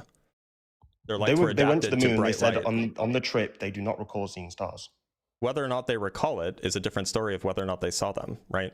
In fact, I believe one of the Apollo 11 astronauts. You can't nitpick what you do believe from NASA and what you don't. I believe NASA told you that they didn't see stars. I believe one of the Apollo astronauts actually said, "Actually, I think I do remember seeing stars." And one of the others said, "No, I don't." No. There was a conflict. I do not recall seeing anything. There was a disagreement amongst the Apollo 11 astronauts because there were How three is of there them, a disagreement? How can you disagree about that? Some people may be more observant, may have better memory than the others. They didn't see the stars. They were so unobservant. They didn't look out the window and see if there were stars. So or just not. to be clear, These people are lying to your face. Do you think that Buzz Aldrin and Neil Armstrong were busy, perhaps? They were so busy that on their 10-day mission to the moon, they couldn't see Wait a minute, stars or not. They couldn't verify. Was Apollo 11 10 days? Jesus. I don't remember off the top of my head if Apollo 11 was 10 days. But, I mean, you don't think that they were busy, do you? Of course, sure. Of course they were busy. Fine. Okay. So do you think that they were maybe... So Apollo 11 was 8 days, by the way, but that's neither here nor there. 5 minutes a day. Just 5 minutes. So, look, it is possible... Look out the window. Hey, I'm in space. It is possible that Would you look at that? Some of Stars. them remember seeing the stars and some of them don't. What is the case is that the Orion 2 astronauts, sorry, the Artemis 2 astronauts, did report seeing stars. Mm-hmm. Well, it's just a bit strange that people didn't report seeing stars at first. If they were looking at the sky when it was daytime, they wouldn't see stars. Daytime? Yeah, the moon has a day and a night. Right, I don't know but if they're not. They weren't on the moon the whole time. They spent a whole trip going from Earth to the moon, around it, landing on it, and back. So Michael Collins said on that whole trip, he's like, "I do not recall seeing any stars." And then Neil Armstrong looks at him and he's like, "What the hell is?" Like, there's so many. Have you seen this Artemis 2? So wait a minute, hold on. I'm sorry. Have you seen her recent mess up? I'm sorry. Hold on. Let's because I'm just Googling this because I'm not sure if I believe you. Because you haven't done your research. So I know more Michael about Collins, it than you. in the book that Michael Collins wrote, he said, "Outside my window, I can see stars," contradicts himself. And that is all. Exactly, he contradicts himself. Okay. He writes the book years later and he contradicts himself because if you watch the post-flight, he did say that he could see stars. I'm glad we agree. No, let me finish. If you watch, and you can pull it up for these 2,000 people in here. So you believe them at one point, but not at the other point? I believe them when the memory's most fresh. Yeah, absolutely. The post-flight press conference, when they got down and they're talking about it, What was the specific question that he was asked? Because if the specific question that he was asked they could see stars. Was that it verbatim? We can go look this up. Yes. We can go look this that up you if you want. don't know this shows that you've never looked into it. Okay, That's perfect. the hilarious thing about this whole conversation. Okay, perfect. So since the question verbatim was, have you seen stars? Well, if he says no, well, this could actually be situationally true in many contexts. Like, for instance, when standing in a very bright sunlight spot on the surface of the moon, which is the most notable event that occurred during Apollo 11, clearly. Okay? Or, like, for instance... have you watched the video, Dean? Have I watched the video of the moon on the moon? No, you see, you don't even know what video I'm talking about. The post-flight Apollo 11 press conference where Neil Armstrong, Buzz Aldrin, and Michael Collins they're talking about the most historic thing that's ever gone on. You've never watched that, Dean? Wait a No, minute, just to I be do know that clear. they landed on the moon though, because we could point lasers at the No, reflectors that they because left on the drones, surface. because And we can also Russian see with unmanned telescopes the Russian landing probes site put of those Apollo lasers on the 11. moon. So You know, look, I'm actually a little bit curious here because you said that it was the You should look Artemis into it, 2 Dean. mission. You said that it was the Artemis 2 mission, Gladiator, that made you more convinced that the Earth is a globe. And now it seems like that when I mentioned that the Artemis 2 astronauts could see the stars, you're deflecting to something 50 years ago. So were you lying to me about it being the Artemis 2 mission that made you think that the Earth was less likely to be a globe? Or what? Wait, what do you mean if I'm lying? No. What I meant was it re-sparks this interest in me. No, Wait, Blitz, did you just hear what he said? No, I didn't. What did he say? Oh, it was very important. It was very important because I brought up the reflectors that the Apollo 11 astronauts left on the lunar surface that kind of proves the moon landing. And then he responded by saying, no, that wasn't from any human landing on the moon. That was from unmanned missions. Did you say that? Well, that's what they say. Dropped them on Yeah. the moon. Well, Yes. they say that Now, Russians now did the it. issue with this is that this guy thinks No, it doesn't prove that we humans went to therefore, the moon. one moment. So therefore, what this means is that this guy thinks that we had the technology to send unmanned missions to the I moon don't. 60 years ago. I don't. So why don't you think that we have the technology to tell send me what manned I missions? think. I don't think that. Well, you just told me that you think I don't we think sent we an can leave unmanned mission Earth. rover to the moon to leave the reflectors there. No, I'm saying it makes it so you can't say that humans went and did it. I'm saying Wait, no, so then what's your because allegedly explanation? they were put there before humans ever went. Wait, so what's your explanation? How do you think those reflectors got on the lunar surface? I don't think there's anything on lunar surface. I don't think there is a lunar surface. I don't think it's a thing to land on. You unironically could go build a laser, attach it to a telescope, and prove that the reflectors are on the lunar surface yourself. If this was not the case, then why hasn't there been a single flat earther that has ever lived that has done that and disproved it? So a laser reflector, you see a laser like shine back at you from the moon? Is that what you see? Yes, from the very specific spots where these reflectors are. Is it or is it just like a bunch of data on a screen? Is that what it is? It's not actually like a laser. I mean, it is data on a screen. You don't actually see like a green laser well, pointing back from the moon, do you? So it is a laser going there, and it's a laser coming back, but it is data, yeah. Do we not trust like scientific instruments now? I don't trust data that isn't there to be verified. No, you don't trust data that is there to be verified. Data that I just said, myself, I can't go to the moon and I can't verify. Wait. Can you verify yourself that I'm a real person and not an AI chatbot? I mean, you're pretty well known on TikTok, so I mean, yeah. Dean was actually and a I could construct. actually, I could, Dean. You know what? I could. Dean was actually a construct that's a that I strawman produced argument. in the early 2020s as an attempt to surpass Parker, and my AI chatbot has indeed succeeded. Right. I mean, I could prove that you're real, Dean. Yes. I mean, we could both right now. I could say, hey, what's your address? Let me come to your house. I'll come say hi. That is an actual thing we could do. Obviously, we're not going to, but that's a thing that we could do. Obviously, could you go to the moon, Dean? Obviously, you're not going to, but you could build a laser and a Can you go to the moon, Dean? And get data to prove that the reflectors are on the lunar surface. Can you go prove those reflectors are on the lunar surface? Yes, you can prove that the reflectors are on the lunar surface by building a laser, connecting it to a telescope, and collecting the data. Right. It's literally something that you could do. People literally do this, by the way.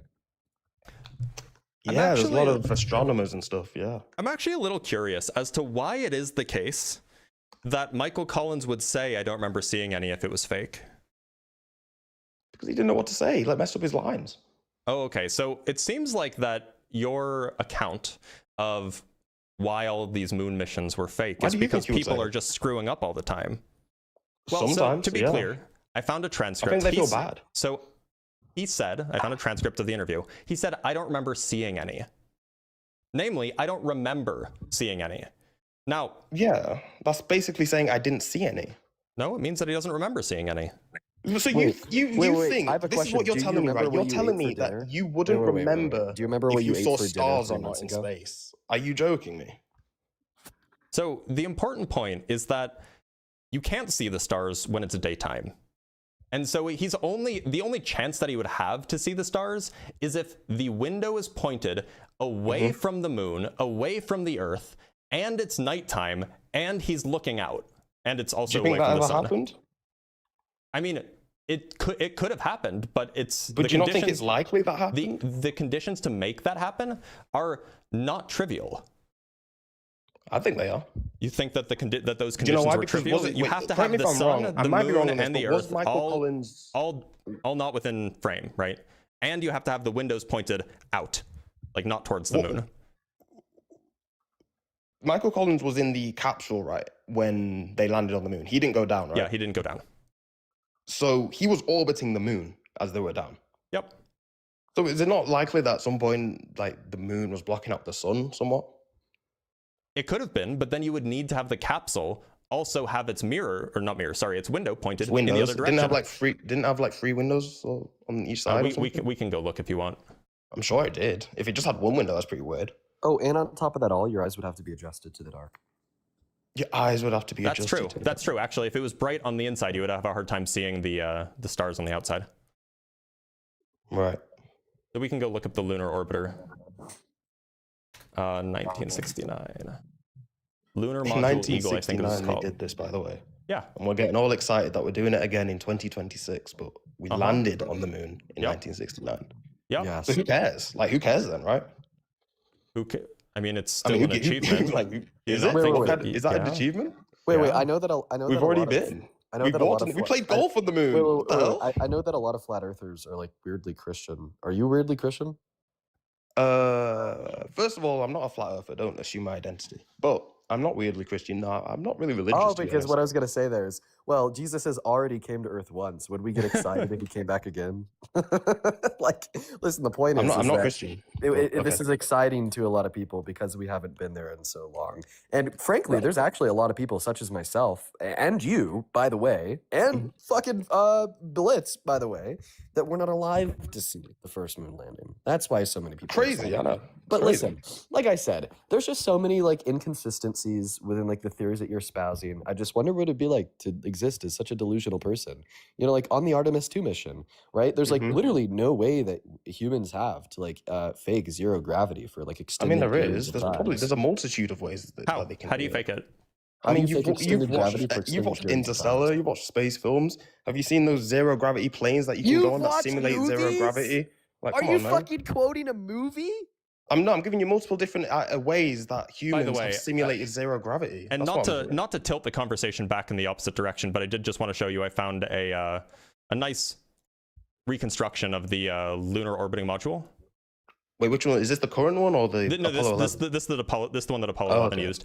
Look, they got a few windows, right? Nope, that tiny thing is one window, and they have one more on the other side.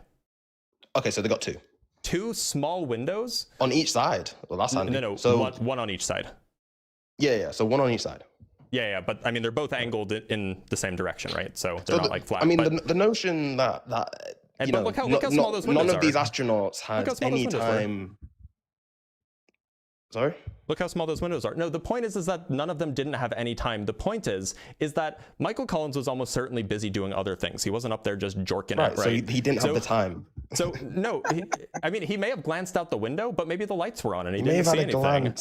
Look, the point is that there are plenty of good explanations for why Michael Collins. What was he doing? Do you want to look up what the transcript was between Michael Collins and Houston during the entirety of the Apollo 11 landing? No, that'd be pretty boring. Let's not do that. So he wasn't up there just jorking it, surely. Unless you think he was, I guess.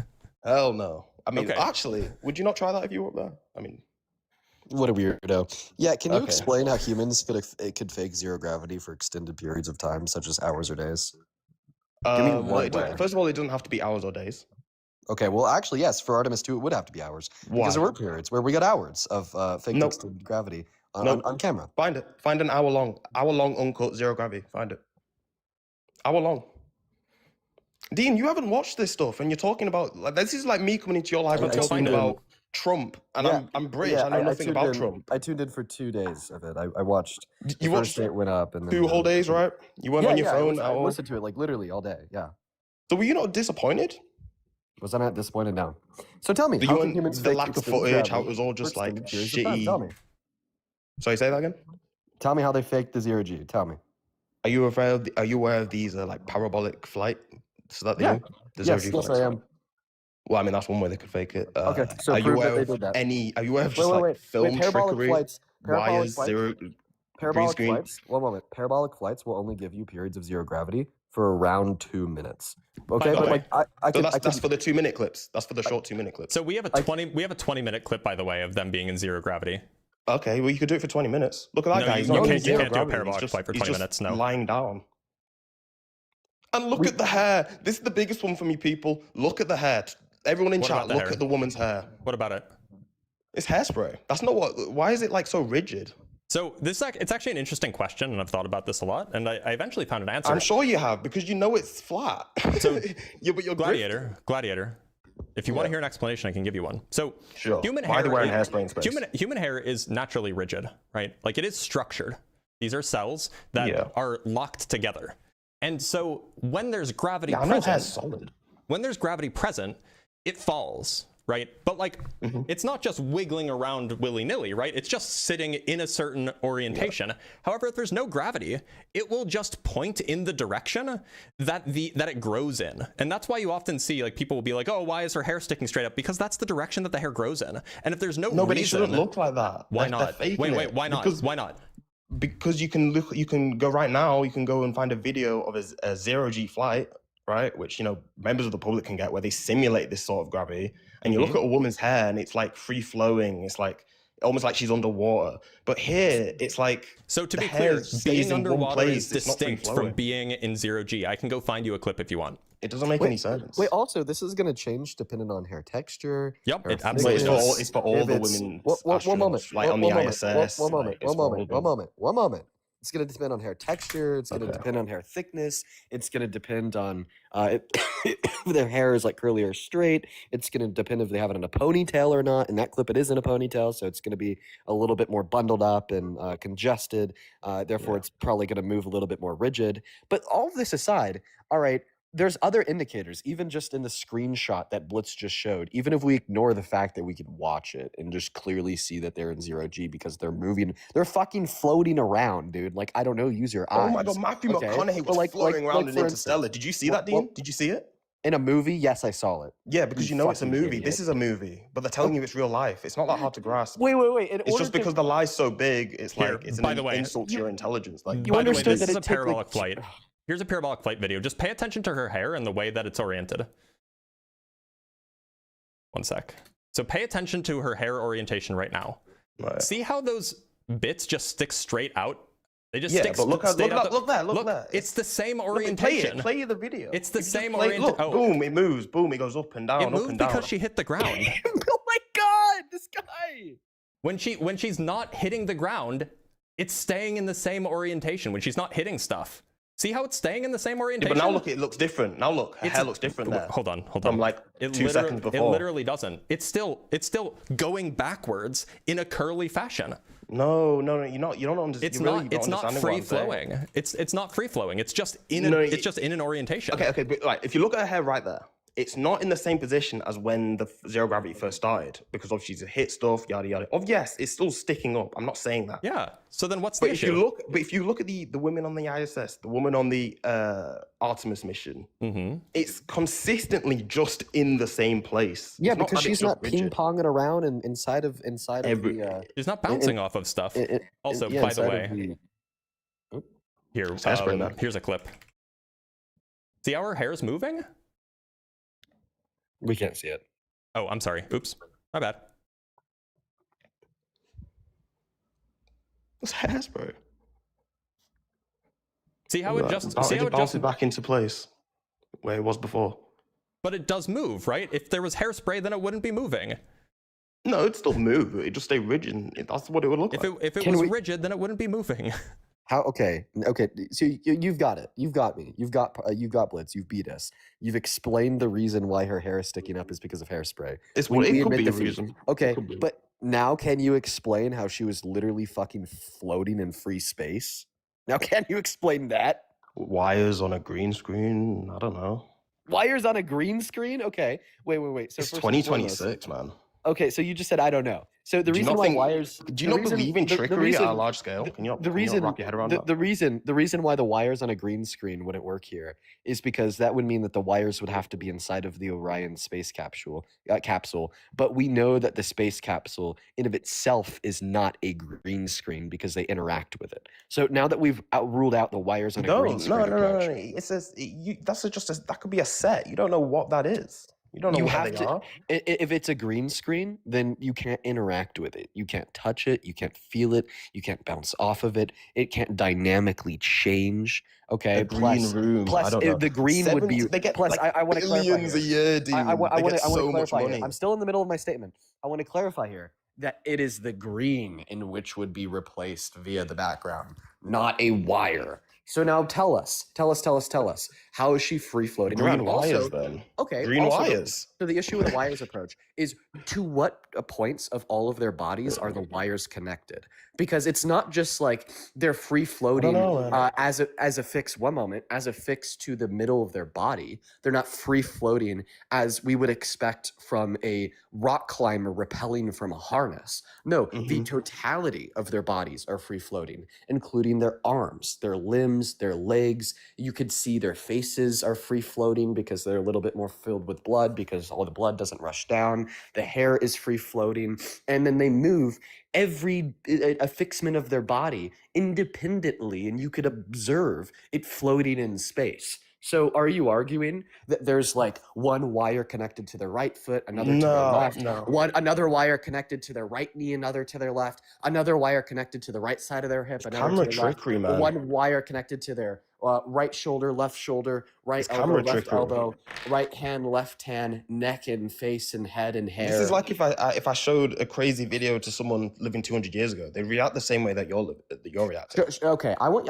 They have crazy good camera trickery, Prove it. Because look at this right now. Look at this image that you're looking at of these 4 completely static people that are barely even moving. One guy's literally just lying down in the top left. And cross-analyze that with like any film that's come out in the past 20 years. Like, why is the microphone moving? And you're acting like a company that has billions and billions and billions and billions and billions. Why is the microphone moving? Yeah. Why is it floating? Why is it floating? Because they're faking it. What do you mean? You're acting like I'm. How can they interact with it? If it's fake, bro, literally just grabbed it. Can you not picture like someone saying this? Like if you showed Interstellar to someone like 100 years ago. You understand that Interstellar. But how is it floating? Whoa. You understand that Interstellar. Camera trickery. You understand that Interstellar, okay, took like 2 years to film and then 2 years to edit and post. So how are they able to do this live in the moment of, as interactive, with real questions from random people on the ground? Because this is a government entity with endless budget. And obviously, you got to assume that in my worldview, that they have the reason to fake it. So they have an unlimited budget. What is the reason to fake it? It's to hide where we are. Oh, wait. Why would they have to hide where we are with the new Artemis 2 space mission to go around the moon?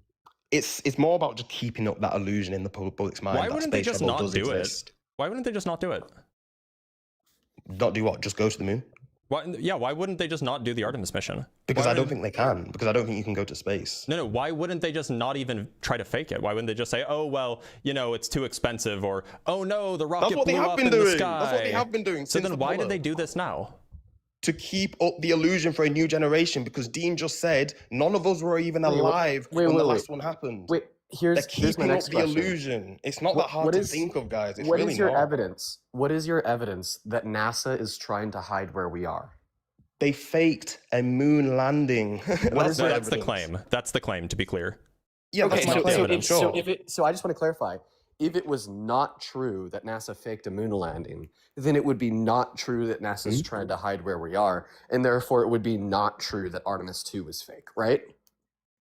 You kind of spun my brain. I don't even know what you're saying. Say that again. Well, because you have a very unreliable, small, tiny one. But anyway, so I want to clarify. You don't have to get mean, man. Like you don't have to get rude. I'm sorry. We're just having a conversation. I'm sorry. I'll try to calm down.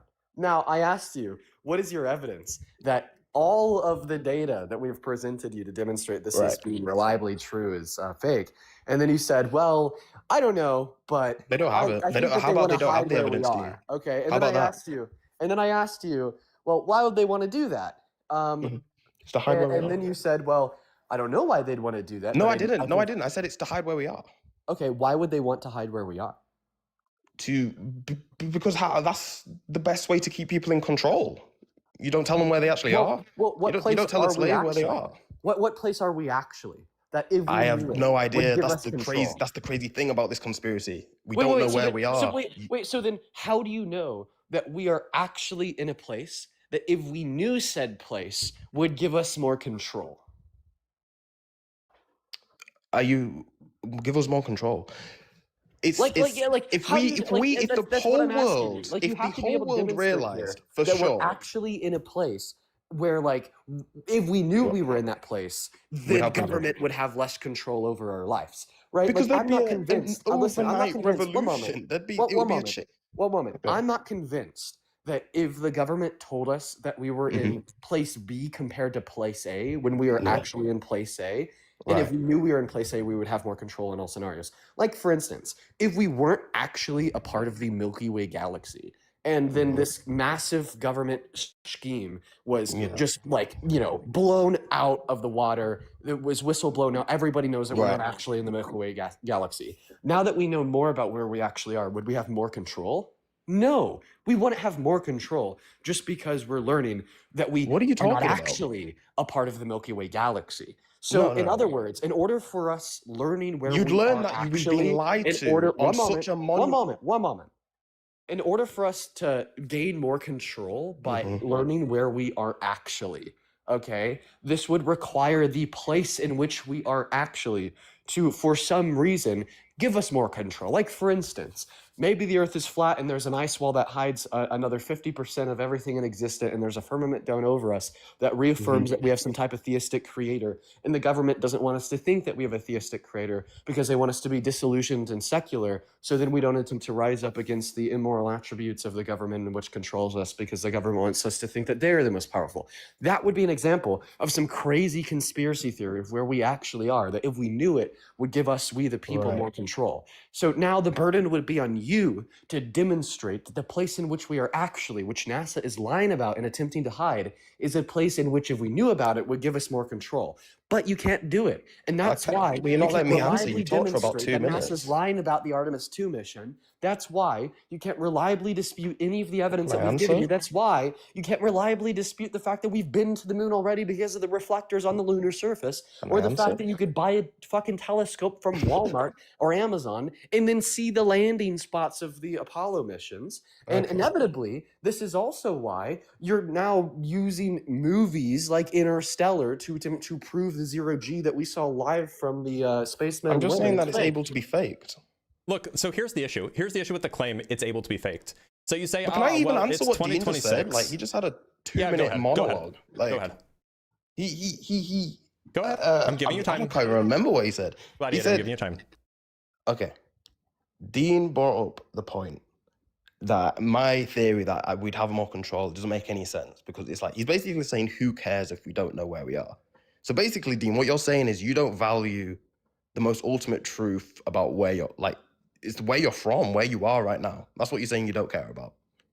I'm saying that if we were lied to about being a part of the Milky Way galaxy, when in all reality we're not a part of the Milky Way galaxy, if we were to learn that we're part of the Milky Way galaxy, that wouldn't give us, we the people, more control and the government less control. The government would still have just as much control tomorrow if we figured out that we were not actually a part of the Milky Way galaxy.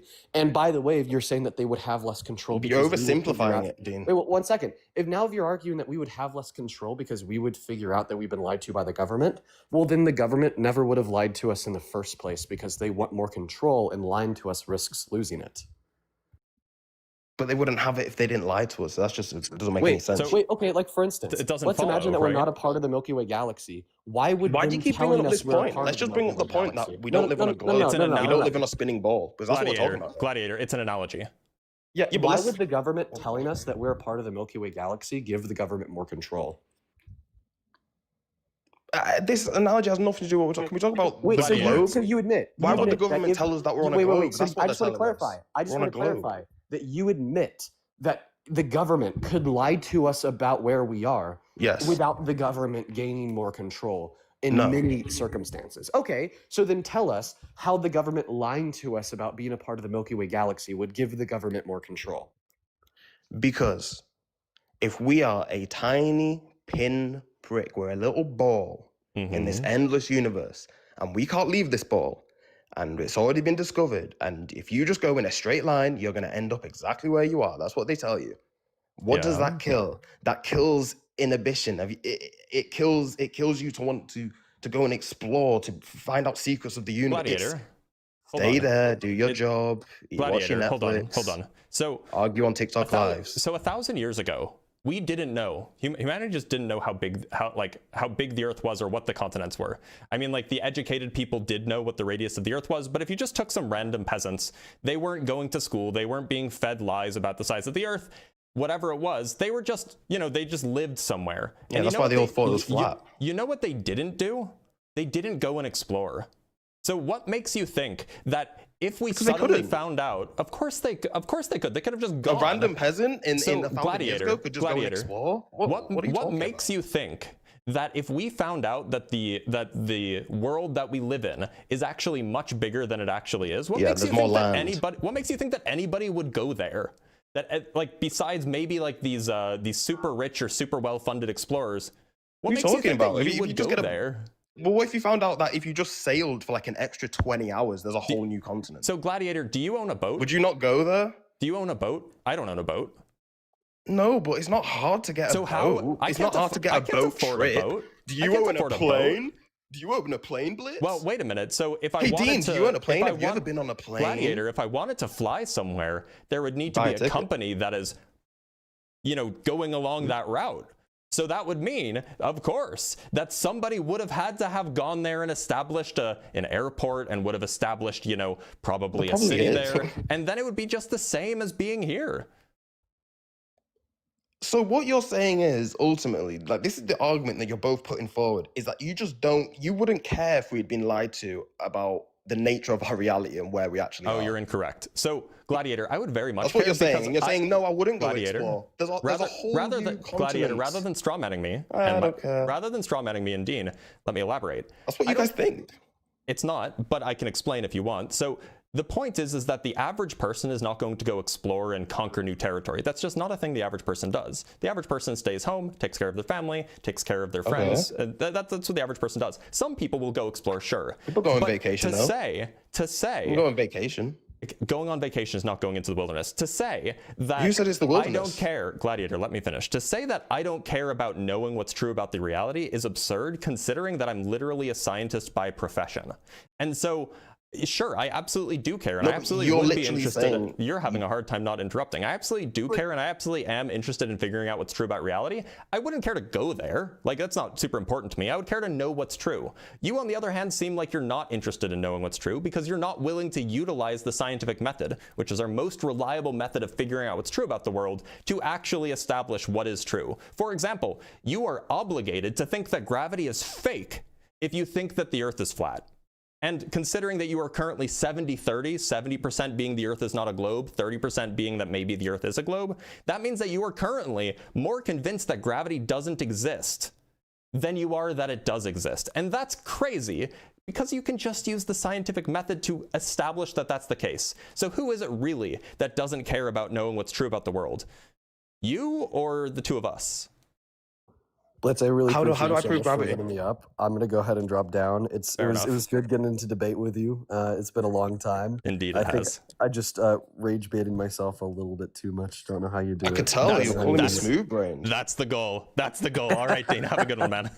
You as well, man. Take care. Take care. So, Gladiator, who really is more interested in knowing what's true? The person who investigates the natural world using the scientific method, or the guy who just denies all scientific evidence? But I don't know how to prove gravity. I can't do it. Sure you can. Are you familiar with the Cavendish experiment? You can do it in your garage. Why is this like the only one that you guys have? Well, it's the easiest one. There are far It was more the only sophisticated. one. No, there are far And it's more not even a- sophisticated experiments that you can do. However, this experiment, because it was designed and performed in the 1700s, is sufficiently easy for the modern human that you can just do it in your garage.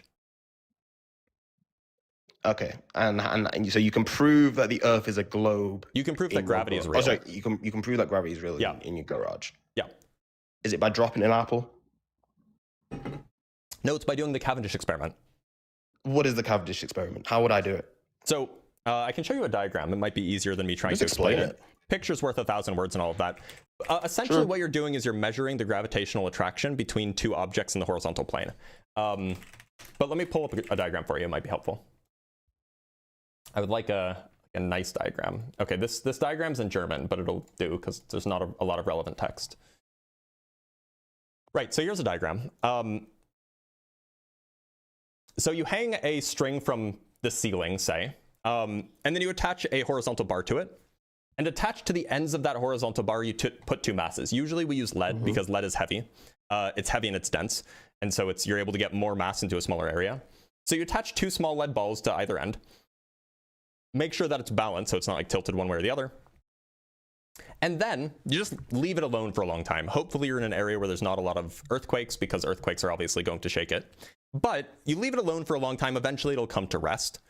Then what you want to do is you want to go get two large lead spheres, or they don't have to be lead. They can be anything heavy. But again, lead is good because it's heavy and cheap.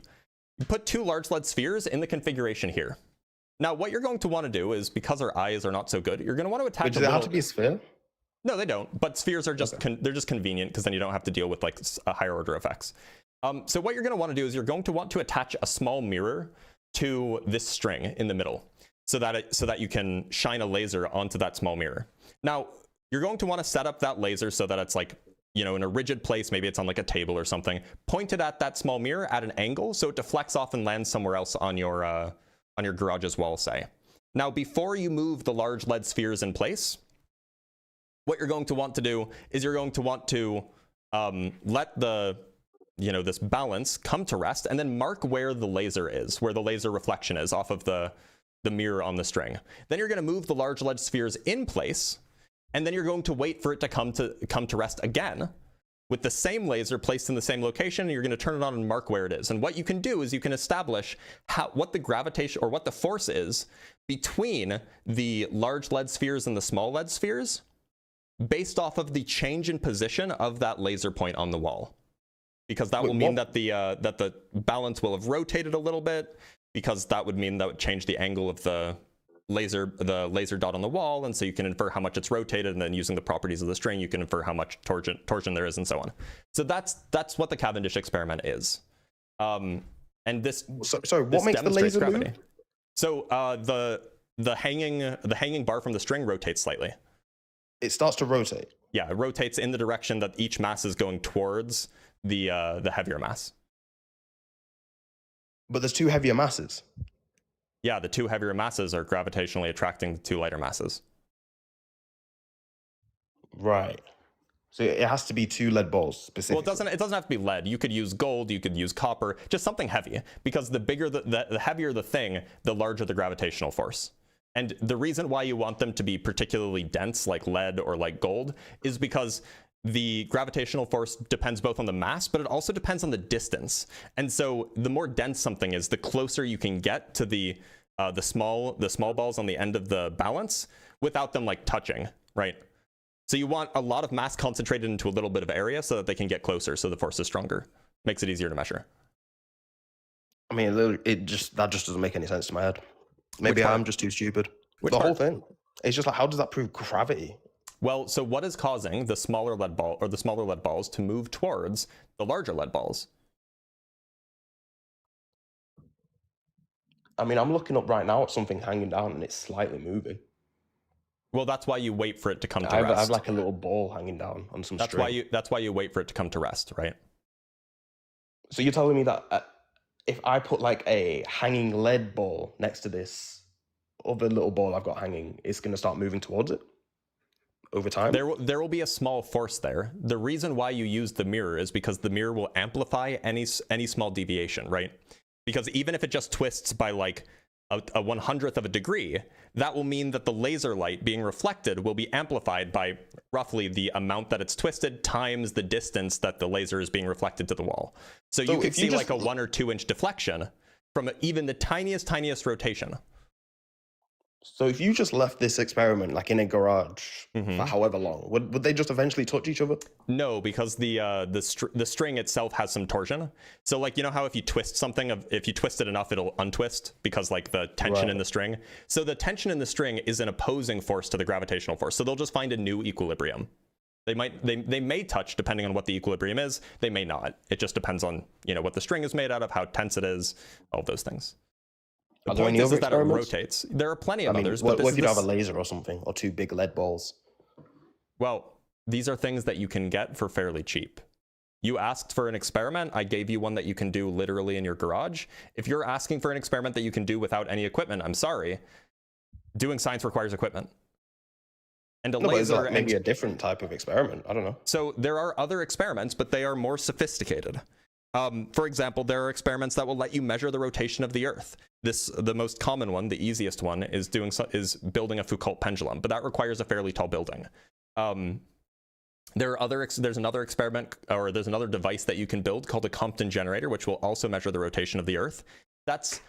It's probably not as expensive to make, and it doesn't require a large space, but it does require a little bit more sophisticated manufacturing, because essentially you need to get a circular tube that's hollow, and somehow you need to fill it with water and also a little bit of coal dust, and then you need to seal it off. So that would require some probably custom glass blowing. So if you're a glass blower, you could probably do it. But there are plenty of ways, and then there's obviously more sophisticated ways, which you wouldn't believe, but there are plenty of ways. I was just giving you the easiest one.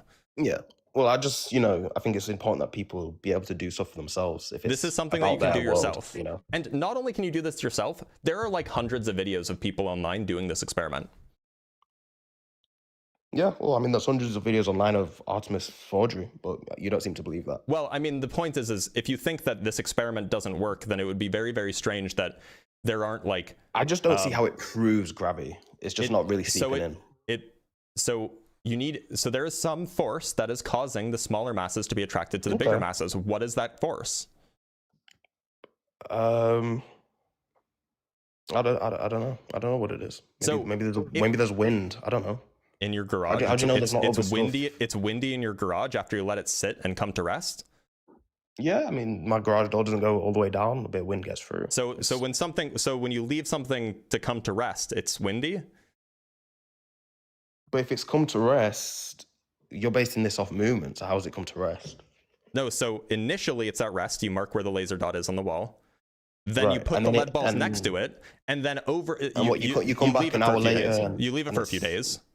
And then yeah, it's a very slow process, and you know the natural oscillations will last for a long time. And how far will it have moved after a few days? It just depends on the configuration of the experiment that you have.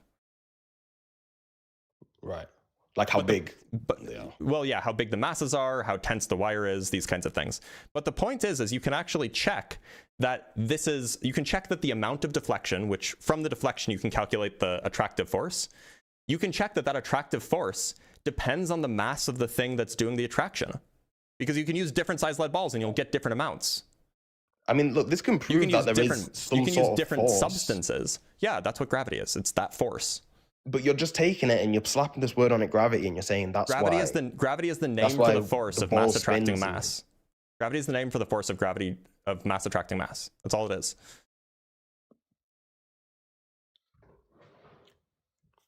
I mean, I just don't know why they're faking stuff, man. I just can't get around that. Well, it's possible that they're not faking stuff and you've just bought into some lies from, TikTokers or whatever.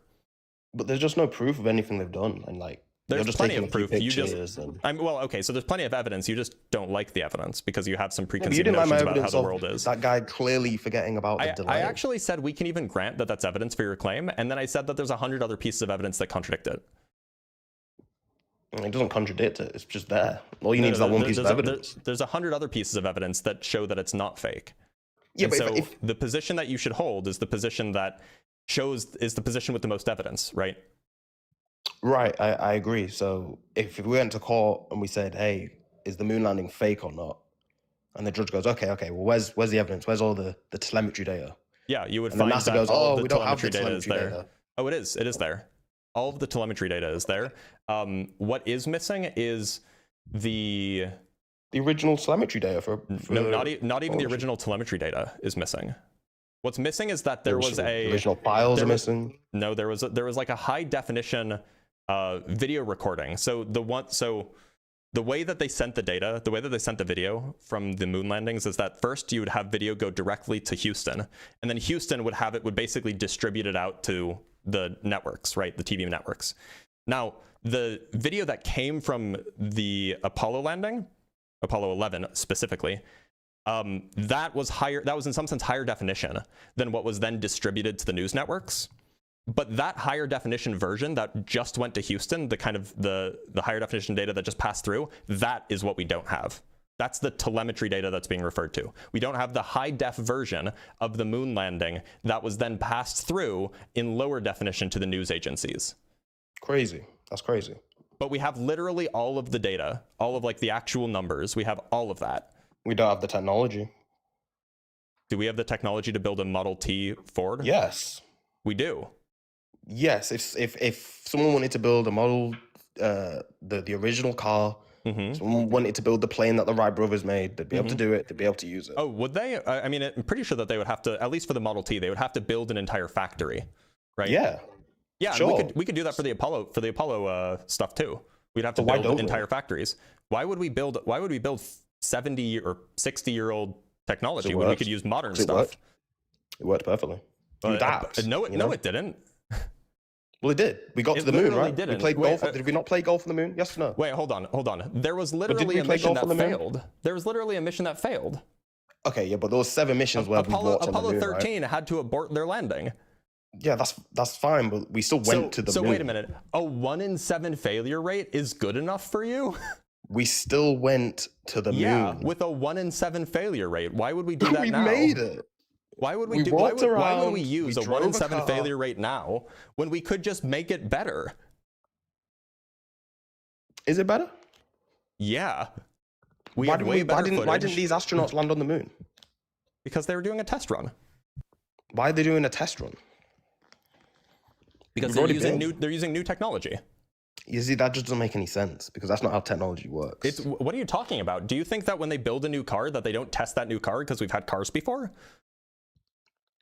No, but you build that car based on the old technology. You don't scrap it. When the Wright brothers made their first plane, did they scrap it? The current did tech, they just scrap the plans? The current tech is built off of old tech. Did they scrap the plans? Who, the Apollo people or the Wright brothers? The Wright brothers when they made that first plane. I don't know, but we have all of the blueprints from the Apollo missions. We have all of the plans, all of it. Right. It sounds like you don't know, actually. It sounds like you haven't done your research. No, I have. Apparently not, because you didn't know that we don't have all of the blueprints. Why do NASA astronauts say that we lost the technology? Which one? That doesn't make any sense. You said NASA astronauts? Which ones? Well, I can't remember his name. Wait, so you said astronauts. Is there one or is there more than one? Well, there's one, right? There's one. There's exactly one. His name is coincidentally, his name is Dean, actually. Dean something. Let me see. No, but it's a fact that you just said we wouldn't be able to do it again. So what is true? It's not Dean. It's Don Petit, or I don't know how to say his last name. He is a single NASA astronaut who said this. This was not a statement that NASA ever made. This was just like a guy who happened to be an astronaut. It's not just a guy. That's an astronaut. No, but the point is this is not an official NASA statement. This is a single astronaut. NASA astronaut. He wasn't making a statement on behalf of NASA. He was just like talking. Okay. So the point is that this is a single astronaut not talking on behalf of NASA or on behalf of any official mission. And he did not say that we do not have the capability to go to the moon. He never said that. I didn't say he said that. Okay, so what do you think he said? I'm pretty sure he says we lost the technology. Yeah, so did we lose the technology to build a Model T? No, we could do it again. So then we didn't lose the technology to build the Apollo program. But can we do that again? We could, but why would we use 60-year-old Why don't we? technology? Because it's Why isn't 60-year-old any other technology. why isn't any other country done it? A poorer country, like So I don't know. a poorer country? Botswana. Because Like, it's why still not? it's still super expensive. There's only a few space agencies. But why isn't any other space agency done it? Why haven't other space agencies gone to the moon? Yeah. Well, so It's first the of all, space agency. First of all, I'm not sure how much of the details of stuff is available to the public. So like obviously the United States is going to have some things, and I don't know if it's publicly available. NASA would obviously have it, but I don't know if it would be publicly available. Secondly, it's still really expensive. Thirdly, why would they do it? Why would they put people on the moon when it's dangerous? Why would they use old technology Exploration, to put people on the human to will. explore what? It's already been done. Why are we going back? Why are we going back? Good question. Why is Artemis going back? Good question. I think Donald Trump wants to build a moon base. Okay, so then your argument doesn't make any sense then. Oops. We clearly do want to go back. We've always been talking about going back. Apparently so why is like no other Apparently country not. gone, hey, we'll just take this old Gladiator, did you know that after Apollo 7, or by the time Apollo 17 was landing on the moon, the US public interest was so low that it was only airing on 2 channels. Oh wow! So public interest stops the government from innovation. Public interest was basically zero by the time Apollo 17. In fact, that's why the Apollo program was canceled, because the public wasn't interested in continuing to dump money into this program. That, you know, they had already landed on the moon once. Why do they need to do it 100 more times? So why are we going back now? I guess there's more public interest. Is there? That's the why? That's really why. The public interest is why we're going back to the moon. And that's why we stopped. I don't know the motivations of like the NASA director, but like we could just go look at why. Why don't I know? Do you not think that's strange that I can't read minds, dude. No, but what I'm asking is why do you not think it's strange that we, the public, don't even know why we're going back? Why don't we go look it up? Why don't we look it up together? How about that? But that's in all this Let's whole go back to the Artemis mission, and no one even knows why we're going back. Why don't we just Google it, okay? Let's see if there have been any interviews by Isaac whatever Isaacman, I forget his name. So this is an article from the BBC. I actually want an interview with like the head of NASA. I mean, I can tell you why they're doing it, why they are actually doing it. Sorry, Jared Isaacman. Here's a transcript from NASA Administrator Jared Isaacman on April 5th. So the primary objective right now for this phase of the mission is to continue gathering data from the ECLSS system, the life support system on the Orion spacecraft. This is the first time we've ever had humans on board the Orion spacecraft. We want to gather as much data as we possibly can for that. Of course, there's various science experiments. Let me show you what I'm reading. That way then we can read together. Of course, there's various science experiments, there's lunar observations, but learning as much as we can about Orion is critically important because Artemis 3 is a year away. That's where we're going to test the same spacecraft with our lunar landers, followed up in 2028 by Artemis 4, where we're going to use this spacecraft transfer crew, or we're going to use this spacecraft, I guess he just misspoke, transfer crew to the landers and put American astronauts back on the surface of the moon. Okay, so then this is a test mission. What are they looking for? They're going to have to spend some time on Monday essentially looking out the windows and looking for parts of the moon that they essentially have not seen before. So they're going to be, you know, okay, that's not particularly interesting. Series of cameras. All of this is to inform subsequent missions, which is where we're going to actually get those astronauts back on the surface. You want to land one and possibly 2 missions on the moon just 2 years from now. What are you doing to ensure that at least one of those 2 companies? Okay, that's about the company. And this is about the budget. It looks like he doesn't say, does it? Well, so yeah, I just pulled up a random interview. I'm looking to find some interview where we don't he know. says, I'm telling you, we don't know. Okay, so I'm sure that we can find some sort of explanation, but if we don't have an explanation, then you're right. That's weird that they wouldn't tell us. Oh, okay, here we go. Here is a interview. This is the conversation with Dasha Burns. Jared Isaacman says, I think it's in our destiny. We cross the seas, we climb the mountains. Sorry, let me put this in the center, make it a little bit smaller. We're explorers, astronauts are going to Mars someday, and they're going to go beyond Mars. Okay, so he's at least saying, this is the head of NASA saying that we're explorers, that's why we're going. I want to see if there's more That's why we went in the first him. place. That's why humans do anything.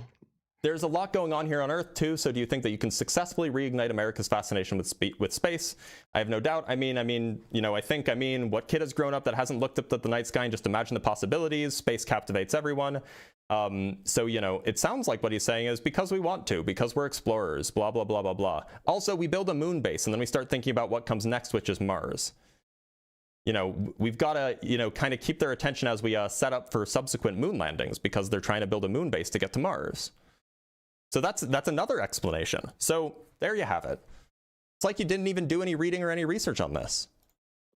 No, I did. Okay, I mean, so why didn't you find the explanations? Why didn't you find these explanations? Because it's just, they don't make sense to me. They don't... Look, I understand that a lot of things don't make sense to you, but that doesn't mean that they're not good explanations. It does, because they don't make sense to me.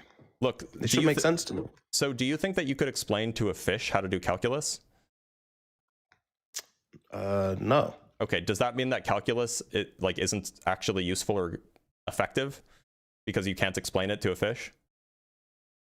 No, but so what? So everyone who doubts the moon missions are fish. No, well, yes, basically. Yeah, that's basically what you're trying to say. Yeah. What I'm saying is just because you don't understand it doesn't mean that it's not a good explanation or it's not useful or it's not effective. Yeah, and you know, just because you're getting told something doesn't mean you have to assume it, especially when they are blatantly faking. Fortunately, we have data that disagrees with you on this. We don't have to rely on just like random videos. But there are just no videos as well from this whole Artemis mission. There's nothing. There are so many videos. We watched them. We watched them live. There's nothing. If you go on the NASA gallery, there's really nothing. There's like we literally you referenced a live video. Skim through that video right now and tell me what you see. It's 99% animation. It's an interview. That interview is a small, maybe 20-minute extract of a 10-hour live stream. So there is video. It's video of mission control. Hours worth of video. It's video of animations, of visualizations. And then there's literally hours worth of video. Days even. And it's terrible footage. It's 2026. Why is it so bad? It's 4K. It's not 4K. Hold on. You can't tell me that's 4K. A video of the live Orion capsule traveling through space with the moon in the background or Earth in the background. It's terrible footage, and there's no footage. Why hadn't the astronauts got their phones out and just taken endless videos of what they're seeing? I think they were actually. They really weren't. I mean, they're not available to us. There's nothing. By the way, here's footage. It's kind of boring, Look but at that. Here's footage. So that's 4K. I didn't make the claim that every single video is 4K. But what is that? That's nothing. Oh, apparently it's well, I actually don't know what the resolution of this is. It's terrible. And it's a nothing video of nothing. There's it turns out space is mostly empty, by the way. They had their iPhones up there. Yeah, but this is a camera on the outside, not on the inside. Where's all the videos of them in the inside? Where's all? We watched some videos of them from the inside. No, that's the camera mounted for the interviews, and it's a 20-minute extract. I'm saying when they're about just doing their business. So you want the videos. You want the videos from their personal iPhones that they couldn't transmit? That would be cool. Well, they're back now. So. Okay, well, yeah. So keep your eyes open. I'm sure that we'll get some. I'm sure we won't. I'm sure we won't, man. If we do, would you believe that the Artemis mission was real? I would. I actually would. If there was a video of uncut of their re-entry or uncut okay, now we're changing the goalposts. Or uncut of them in... No, now we're changing the goalposts. So wait, you require an uncut video from their iPhone from launch to anything. Where? No. I'm just giving you different examples of what I would like. A video of them on the inside when they're halfway to the moon and they can see the moon and the sun's behind it and you're like, oh, that's a cool shot. And they get their phone out and they float to the other side of the cabin. They put their phone up to the inside of the glass. Like, give me some documentation on this historic footage, let me find you something. You want me to be bothered about this historic footage, this historic moment? Hold on. There's no footage. I'm going to find you something. There's nothing. I'm going to find you something. You shouldn't even have to find me it. The whole public should see it. It should be viral, like it's literally on Instagram, my guy. Okay, this is the footage. This isn't what I was referring to. It was the earlier clip. One sec. Right. Here's a picture. Here's a picture. Yeah, it's a still image. It's a still image. Hold on. Let me rewind to earlier in the video. Why can't I? Does Instagram not let you rewind in a video? Look, literally here's video. Here's video of him videoing. Here's a video of someone videoing something that you don't even know what it is. Wait a minute, but you said that there's no video. Is like cool. Is this Here's like more cool video. Oh, I'm sorry. What was that? Why was that iPhone just floating across the screen?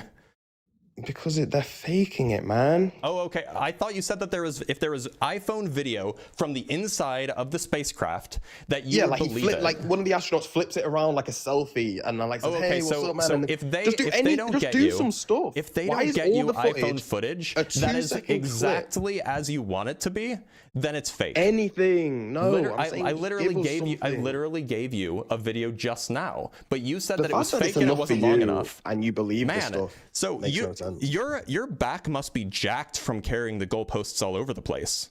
I'm not carrying any goalposts. The goalposts have moved. The goalposts have moved so much. Made a huge mistake. Literally, you said any video, and then I showed you a video, and you're like, that's not long enough. What? But I explained the video. I explained the video. video that would be cool. And that video didn't right. So and you're telling me I'm moving the goalposts. It started off as any video. Then it was any video taken by the or it started off as any video. I can tell you what it originally was. It started off as any video. Then it was any video in 4K. Then it was any video in 4K taken by the iPhone. Then it was any video in 4K taken by the iPhone from the start all the way up until they got into space. Then it was a video taken from the iPhone in 4K from launch up until they can see the moon out the window. You're putting words in my mouth. You're being very disingenuous. It's not a good look, and it just makes my argument. Maybe you shouldn't move the goalposts all over the place. I'm not moving the goalposts. I'm really. So it's the fact that it's good enough for you is what boggles my mind. It's like, do you not want to see cooler footage? Would you not like to see some cooler footage? I'd love to see whatever. You love space, right? I'd love to see cool footage. I'd love to see it. Where is it? Look. Do you understand that just because you want something doesn't mean that you get that thing? I know, it's sad, right? You're never gonna get it. How sad is that? You love space and you're never gonna get good footage. You understand that just because I want something doesn't mean that I get it. You have the mentality of a 5-year-old. You don't understand how just because you want something doesn't mean that you get that thing. I know. I do understand that. But I'm asking you, do you want it? Yes or no? It would be super rad if they had 8K footage from 360 degrees the whole time live stream. But I understand that I don't get everything that I want. Why? Why don't we get that? Because I don't control NASA.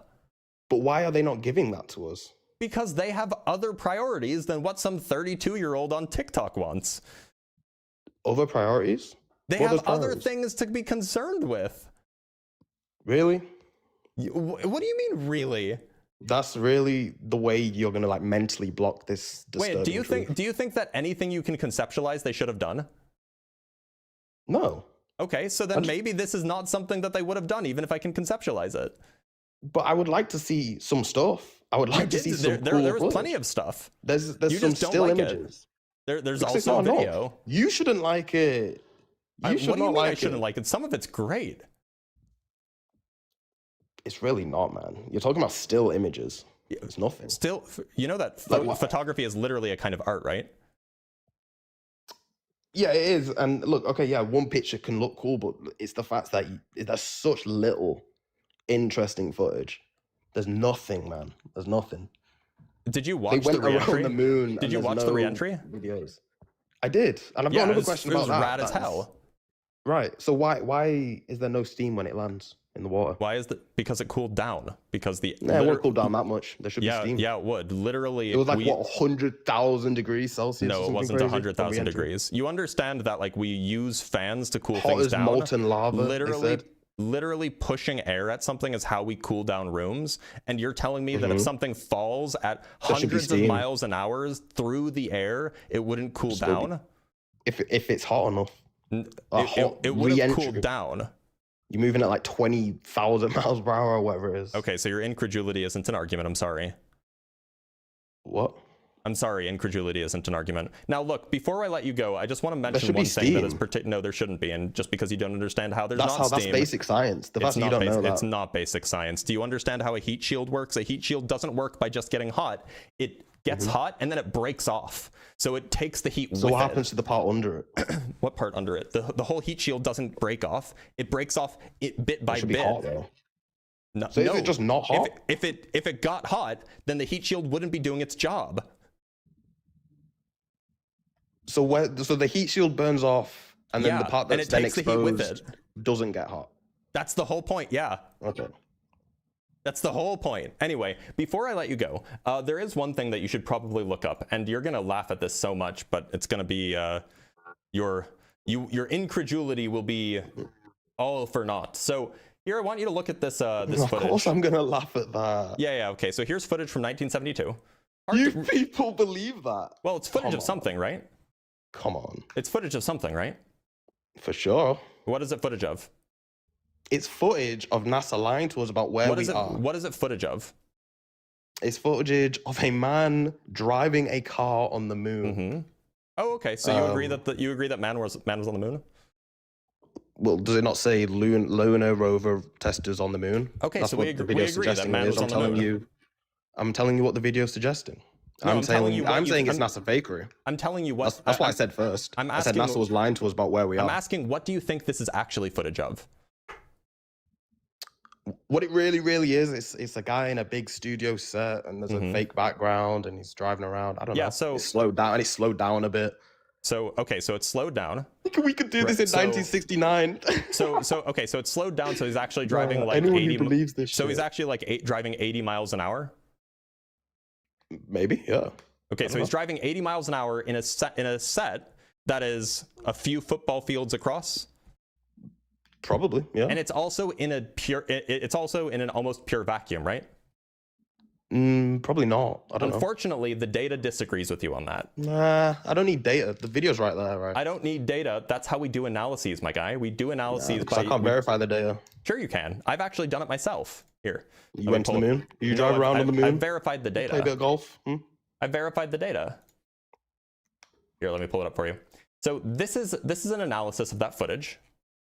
In particular, they analyzed the dust particles, right? They analyzed the clouds of dust that's being kicked up by the rover. And you can track the dust as it moves through the environment. And the important point is that the dust moves with zero air resistance, meaning that it's in a vacuum. Right. So you're telling me that they had a vacuum chamber the size of several football fields, and they were driving at 80 miles an hour inside of this vacuum chamber that's several football fields across in 1972. That's what you're telling me. No, I'm telling you that they went to the moon. Well, I mean, what you just said, yeah, sure, that's what they did. They went to the moon. I'm glad we agree. No, the football field vacuum stuff. Okay, so where's the vacuum chamber? Where's the vacuum chamber that's several football fields across? Which, by the way, we don't have the tech to do that now. We don't have the tech to do it now? No. But we can send someone to the moon. Yep, it's easier to do that. It's easier to send someone to the moon than to build a vacuum chamber a few football fields to send someone to the moon so they can drive on the moon and play golf. And why is no other country it's easier? Why? Just because it's easier doesn't mean it's easy. Yeah, but that doesn't stop people from doing stuff. That doesn't stop human innovation. Sure. I mean, you just have to convince a country to put up the money and to try to do it. But anyway, that's what I wanted to show you. You should consider that the lunar rover, you consider that you're being lied to, man. You should consider that your brain is the size of you're a fish. You're being lied to, man. All right. That was a long ass conversation. Sorry, y'all, for making it go so long, but we got a lot of we covered a lot of ground there. So let's read some super chats, and then we'll bring up our next guest. I wouldn't say that it was a boring one, to be honest. I think that we covered a lot of ground. All right, so let's read some super chats and we'll bring up our next guest. From, sorry, one sec. From the Thinking Man with the 5 pounds, flat earthers want geometry to be a table. And the Lorenz attractor reminds us it's actually a butterfly having a nervous breakdown in multidimensional space. I don't know what that means, but I appreciate it. From Andy Cutright with the $2, because the thumbs up is standard procedure. Yeah, that's what I was thinking. That like they probably have that thumbs up is how they agree or how they say that something is good. From Logan with the $2, he does a double thumbs up afterwards. Yeah, like that. From the Rabid Squirrel with the $2, all hail the emissary of the lava lamp. Indeed. Flip clop. From Kubito with the $5, my conspiracy theory is that all flat earthers are faking it and are just giving us excuses so we can give them a free trip to space. It could be, could very well be. From Bacon and Bush with the $5, I can't believe our cover was blown by a thumbs up. We'll trick the conspiracy nuts one day, right? Like, it's a little absurd that like the one thing, like the one smoking gun piece of evidence is that the guy gives a thumbs up like a second earlier than they think they should. Like, I don't know, man. From Orion Cooper with the $5, FLERFS and conspiracy theorists believe in a nonsense called duality. The Illuminati have to tell truth with lies because of magic oogie boogie. Yeah, that's roughly it. They think that like they have to tell the truth because of magic, even though they're lying to us. Like, it doesn't make any sense. From Ryan Gasling with the £2, thumbs up and subscribe. Indeed, you guys should be thumbs upping. If you're watching on YouTube, if you're watching on TikTok, make sure to like and make sure to thumbs up because it's a great way to get this out to more people. Also, if you want to support the live, or if you want to support me and not just this live stream, there are ways to do it. For example, you could become a member on YouTube. This gets you access to my debate notes, which have all of these arguments and papers and links in them. That's what I was pulling up this whole time to find things. So it's this document, right? So this document has a whole bunch of different stuff on the moon landing and on the shape of the Earth and references and calculations. And so if you want access to that, like my personal notes, consider becoming a member. It's like $4 or $5 a month. From Riley Leifson with the $5, the third law of FLERF. FLERFs are science deniers when it comes to globe evidence and pseudoscientists when it comes to flat Earth evidence. No exceptions. Absolutely, right? They love science the moment it seems like a surface level understanding might inform them of their flat Earth position. But they never actually want to pay attention to science that doesn't have anything to do with that. From Jim Daniels with the $5, I believe the question about seeing stars was during the eclipse and not during the entire mission. Yeah, it'd be hard to find specifically, but even if he doesn't remember seeing them, there were 2 tiny windows, right? From HP Lovecats with the $5, why wouldn't the Soviets call the US out for faking the moon landing? Oh, because they're all in on it, obviously. From Stuart with the $2, it was when they photoed the solar corona during the eclipse. Oh, okay. I mean, maybe that's true. From Simeon Urchin with the $5, with all this new Artemis mission fervor, you should add the topic, we absolutely went to the moon, sorry if that hurts your feelings to your rotation. Maybe. The thing is that Artemis is, like, as you can see from like an hour of that conversation, they just call everything from the Artemis mission fake because they didn't leave anything on the moon, because of course they didn't land on the moon. So, I instead prefer to actually rely on the Apollo missions because they actually left a whole bunch of stuff behind on the moon. They did a whole bunch of videos on the moon that can then be reanalyzed later. The Artemis missions, presumably in the next few years when we actually land people on the moon again, we will get that same kind of evidence again. But as of right now, they could just say, oh, they were in a studio inside the capsule the whole time and they just had like $1 trillion to blah, blah, blah, right? Like, there's just not much to go on there. From Tim Davidson with the $5, there's only one solar system in the entire universe because there's only one star named Sol. That's true. Good point. From The Thinking Man, again with the £5, hydrophobic attraction. The hair is in the lowest entropy state. Think hair oil and account for 0G. Yeah, so that's another thing, right? Like, 0G is not the same as being in water. They are similar, but they are not the same. From Jedi Quilo with the $20, thank you so much. Gladiator said astronauts rehearse in order to fake missions, while astronauts are very open about their actual rehearsals. A few hours ago, Christina Koch posted videos on Instagram doing a simulated run of a future moonwalk. There you go. There you go. From Vikanuk with the 14 Canuck bucks, make your own conspiracies. Conspiradumsum. Dim sum, okay. 2 cups. Quote, I'm 100% certain you're wrong, but I have no idea why I'm right. 1 mom's basement and 4 free online IQ tests, like Google overnight until softly confident and enjoy. That's a good meme. It's a really good meme. From Empiricist with the $2, keeping up the illusion, but also dropping hints. Yeah, like, why would they do that? What would be the goal? From Ryan Gasling with the £5, curious if standard floating astronauts is interstellar. Do we need an astronaut to literally jork it in capsule for this guy to believe it? Yeah, maybe then he would believe it, actually.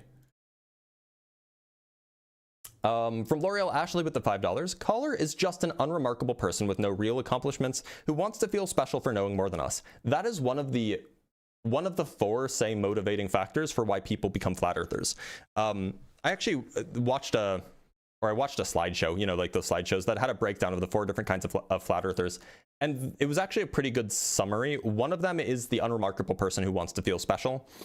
Another is the grifter, another is the religious person, and there's a 4th one that I don't remember. From Andy Cutright with the $2, read Asimov's Understanding Physics Volume 1. That might help. From Bacon and Bush with the $5, I'd like to suggest a type of experiment the caller could try. It's hard, but it works. Read. Oh, but is that repeatable and testable? From Small Soldier Big Bat with the $2, bless your patience, Blitz. Look, yeah, I have a lot of patience. I learned it in grad school. From Mr. Kiki with the $5, crazy idea, send flat earthers to orbit to see the globe for themselves. No return flight needed. We sent them to Antarctica and they still didn't believe. From Glam Pixie with the $5, caller could literally go to a children's science museum and learn. Yeah, probably. There's a lot to learn there. I love science museums, so don't hate on science museums. But yeah, he probably could learn a lot. From L'Oreal Ashley with the $50, it's very, very generous of you, and I appreciate it. Always good to see you here. From Simeon Urchin with the $5, I believe that another reason we want to establish a moon base is to collect helium and hydrogen isotopes that are difficult to find here on Earth. That's something that people have been saying, but I don't know if like Trump or Jared Isaacman have mentioned these. Because I don't really pay attention to, like, that's not the kind of scientist that I am, so I don't really pay attention to what NASA does, really. From Tim Davidson with the $5, you complain about the money they're getting now after their budget has been cut several thousand times, and you ask why we haven't gone back, not several thousand times, several dozen times. From Literally Lou with the $10 Australian, appreciate you. Well, I appreciate you too, Lou. From Pat in the chat with the $2, NASA doesn't placate idiots. That's indeed the case. From Gretchen with the $3, 90 minutes of Gladiator. Did we piss you off or something? No, it was just a natural trajectory, right? From Flanker with the $5, ask this dullard how I tracked and saw Artemis from my telescope and watched people live stream of the launch all the way to space. How is this possible? Oh, I asked him that. He just said it's a light in the sky. From Fifth Ave Inc. with the $5, look how terrible this video is. But they've spent billions on state-of-the-art live green screen CGI. It doesn't matter what you show this guy. Yeah, the point is they have a preconceived notion of what's the case, and then they won't accept anything else. From Witch of the River, by the way, we're almost done with Super Chats, y'all, and then we'll bring on another guest. From Witch of the River with the $5, a moon landing denier wanting to be given a modern movie maker style video as proof is the height of irony. Yeah, wouldn't he just say anything's fake anyway? From Rutabaga with the $2, Reuters YouTube has replayable streams of the mission. Yeah, they're all over the place at this point. From Jeff Smith with the $5, has anyone else seen a demonstration with a piece of heat shield in high school? They heated it up red hot and then threw it at someone. I haven't seen that, but it sounds awesome. From Schlame with the $10, it's crazy to think that there's people out there that think the US and the USSR made an agreement to establish the same data during the Cold War simply to fake a moon mission, right? Like what's going on? From Julian with the $10, everything from NASA is fake except when it disproves NASA. Right, it's like that's the conspiracy brain and it just doesn't get you very far. And from Fifth Ave Inc. with the $5, not to diminish rocket science, but going to the moon is just traveling really far. I dare a FLERF to explain how Wi-Fi or DVDs work. It's a good point.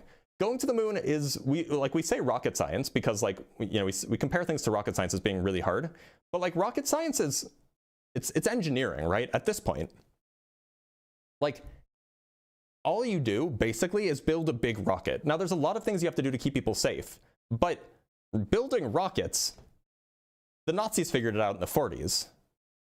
So, okay, that was the last super chat. I just want to make sure I didn't miss any cash apps or anything, which I think that we did. We have $20 from Grimlock for continuous hydration. We have another $10 from Grimlock for guest really likes that Petri dish Earth model, huh? He does. Thank you so much, Grimlock. That's very much appreciated. And yeah, okay, I think that that's everything. People are saying don't bring up Romy. Why shouldn't I bring up Romy? Chat, why shouldn't I bring up Romy? Why is everybody telling me not to bring Romy up? Is this like, are you trying to like, reverse psychology me? Or should I bring up, or like, is he good content? Okay, let's bring him up. He's begging. He's begging. We'll bring him up. We give the people what they want, right?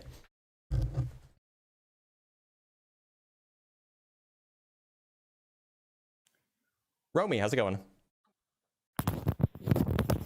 Hello, I'm good. Romy, what shape do you think the Earth is? Flat. Okay, why do you think it's flat, Romy? Well, the founder of NASA. Yeah, who was the founder of NASA? Wernher von Braun, like if you can search him up. Are you sure that that was the founder of NASA? Yeah, well, he was an astronaut, though. He was a what? An astronaut. He was not an astronaut. No, he also wasn't the founder of Search NASA. him up. Search him up. I know who Wernher von Braun is. He wasn't an astronaut. He wasn't the founder of NASA. He was the head of the Apollo program. On his tombstone.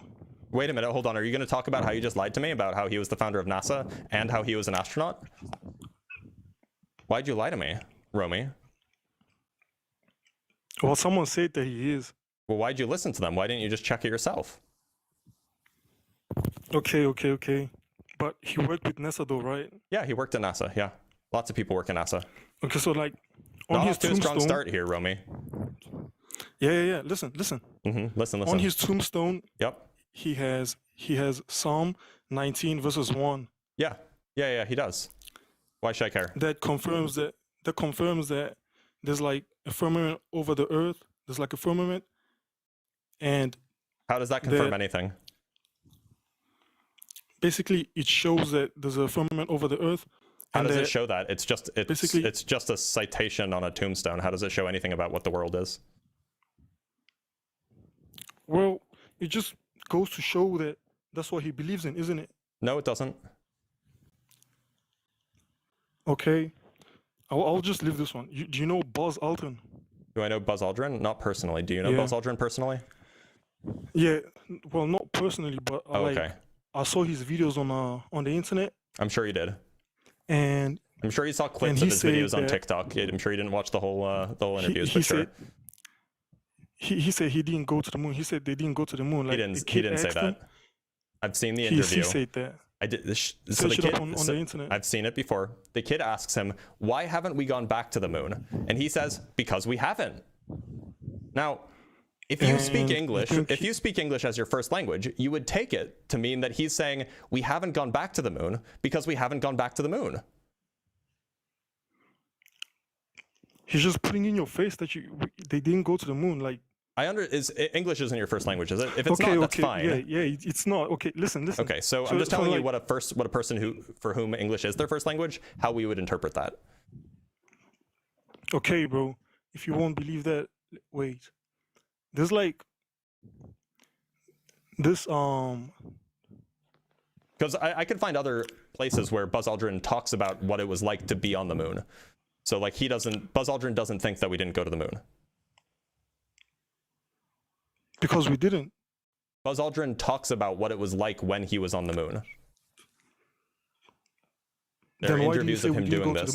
He didn't say that. He said we haven't. He said we haven't been back. We didn't go to the moon, bro. We did. Want me to show you evidence that we went to the moon? Yeah. Okay.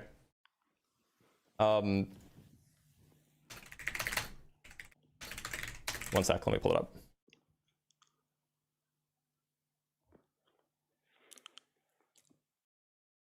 I'll pull up a zoomed out version, and then I'll pull up a more zoomed in version. So this is a photo taken by a Chinese spacecraft. And keep in mind, the Chinese are geopolitical adversaries of the United States. That little speck in the middle is the Apollo 11 lander. Now I can show you a more zoomed in version. A little bit less blurry. I still don't believe. Like, listen, like if you go on a high building. Here is the Apollo 11 lander, more zoomed in. And you can tell that this is actually like an object now. You can tell that it's, in fact, you can even see like one of the legs of the lander. You can see another leg of the lander. You can see the complex structure that it has in its shadow. This is a photo taken by the, this is a photo taken by the Indian Space Agency of the Apollo 11 lander. CGI. Okay, so you're just gonna say everything's CGI then, I guess? Why would why would India fake it for the United States? Well, I don't know why. Listen. You don't know why, but it must be CGI because it disagrees with your point of view, right? Well, they are trying to like hide. Hold on. Before you say anything, I'm gonna make a prediction. You're going to pivot. All right, go ahead. Bro, they wanna hide the planet's form because they wanna hide the existence of God. Why would the Indians want to do that? Indians overwhelmingly are not Christian. All of them, not just the Indians, but like No, but Indians are the overwhelmingly not Christian. The Chinese are overwhelmingly not religious or not theistic. I'm not saying just them, but like Why would everybody they who be works with interested the in NASA. hiding? Why would they be interested in hiding the existence of God if they don't even think that God is real to begin with? Well, because there's like a higher power. There's a leader. They all follow someone. Who? Isn't it? Who all follows someone? The United States. We're not talking about the United States. We're talking about India and China. Yeah, that's what I'm saying. So India and China, China is a geopolitical adversary of the United States, so they're not particularly interested in aligning with the U.S. on anything. And India is overwhelmingly not Christian. So why would they be interested in hiding God if they don't even think that God is real? I still believe that they still work together. I know you believe this, but you don't have any like evidence or reason to believe it. You just believe it because magic, I guess. It's the Illuminati that's trying to hide the existence of God. Ah, yeah, but which God? Vishnu? Jesus Christ.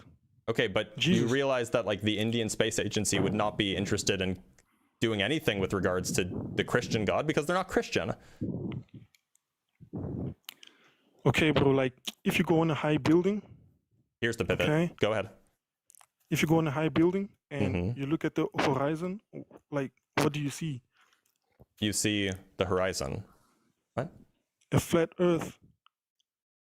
You don't see any curve. So when you go up on a high altitude balloon with a rectilinear lens and you see the curvature of the Earth, does that mean that the Earth is curved? Even on a building, bro, you can see a flat. Oh, but when you go into a high altitude balloon, which is much taller than a building, you can see the curvature of the Earth. So what do you make of that? You wouldn't see the curvature. They are using a fisheye lens. Oh no, they're not using a fisheye lens. They're using a rectilinear lens. Here, I can show you. Here you go. Here is a picture taken from what altitude? 38,706 meters. And here you can see the curvature of the Earth. Look at that curve. Look at that beautiful, beautiful curve. Right there. Even on a plane, bro, that's not real. This is real. How do we know that this is real? Because we know who took the photo, or it wasn't a who. It was we know who built the machine that took the photo. It's a guy on YouTube actually. He built a high altitude balloon. His account is called Mr. Sensible Historic. He's just like a guy, right? It's just a guy. And here's the full 127,000 foot ascent of this high altitude balloon. And you could watch the whole thing. It's 3 hours long. It's uncut. It's just a private dude. It's not like some unrelated thing. Like, you can just go watch it yourself. This has nothing to do with NASA, nothing to do with the government. The lens is a modified, it's a modified rectilinear lens, and the photo I showed you just a minute ago removed any distortion, and you can see that in the strings that are horizontal here. Notice these are like physical strings that are drawn taut. And so you can see because these are straight, that means that there's no distortion in this photograph, right? Otherwise the strings would be curved. You can see one string down here and one string up here. The fact that the strings are straight means that there's no distortion, which means that this curvature is not due to a lens. Have you ever been on a plane before? There's the pivot. Want to respond to what I just said? I mean, this is still on the flat Earth theory, though. Have you been on a plane? No, it's a pivot because you're not addressing what I said at all. You're just completely changing topics because you don't know how to address this. Plane, like, do you want to address what I just? Do you want to address this photograph that I've shown you? Do you want to address this photograph that I've shown you? Real or not. I showed you the video that it's from. It has a full uncut 3-hour video from the ground all the way up to the sky. It has to be a fisheye lens. It's not a fisheye lens. If it was a fisheye lens, those strings would be curved. There's the balloon, by the way. And here's the see those strings? Those are the same strings I just showed you. Now, if it was a fisheye lens, those strings would be curved.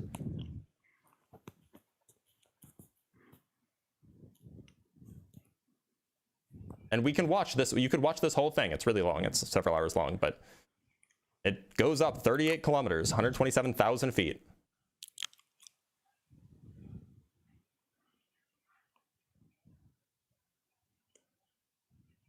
If it was a fisheye lens, those strings would be curved, but they're not, so it's not a fisheye lens. Sorry. What do the flat earthers say? Welcome to Globe Earth. So here, do you want to address this?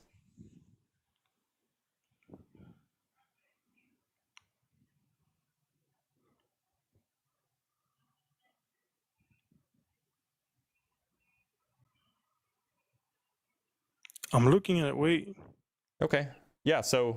Well, I don't know how to address this. That's what I'm asking if you've been on a plane before. You don't know how to address this, so you can't explain why the Earth is curved. Well, this has to be a fisheye lens. We've been over that. Did you just reset back 5 minutes before I explained how we know it's not a fisheye lens? Well, that's the only way that I can address it. Well, if it's a fisheye lens, then why aren't these strings curved? Well, it can be manipulated. They can add that in later on. The strings are literally in the video. You can see them in the video, and you can see the lighting on those strings changing as the camera moves. How do we know they didn't put the strings on the camera, like outside? The strings are in front of the camera, right? That's why the camera can see them. Okay, how do you know that it's inside? That what's inside? The strings? The strings. I mean, what do you mean inside? They're not inside. They're outside the camera. That's how the camera can see them.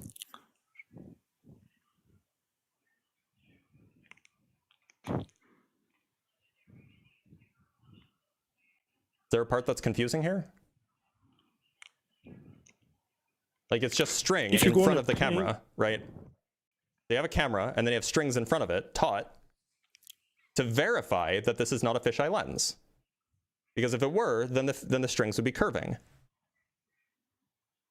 Also, just as an aside, a fisheye lens causes things to curve downwards if it's in the bottom half of the frame, and causes things to curve upwards if it's in the top half of the frame. Now, we don't see any curvature here in the strings at all, but what we do see is that in the bottom half of the frame, we see it curving in the wrong direction.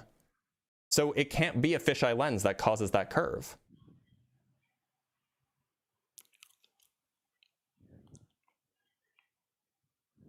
This could be manipulated though later on. It's literally a video. We're watching the video. That's just a still from this video. You can see the clouds.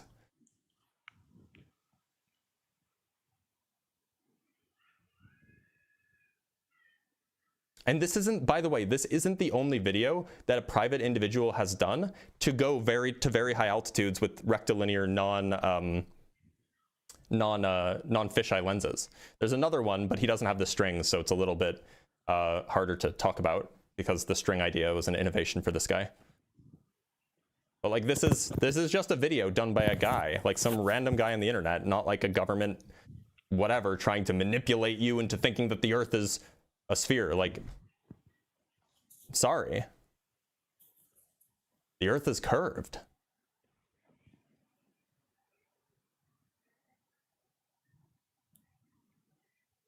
I don't know how to address this, bro, but like, let's go back doesn't to like, doesn't that seem like a problem? If you can't address this, doesn't that seem like a problem?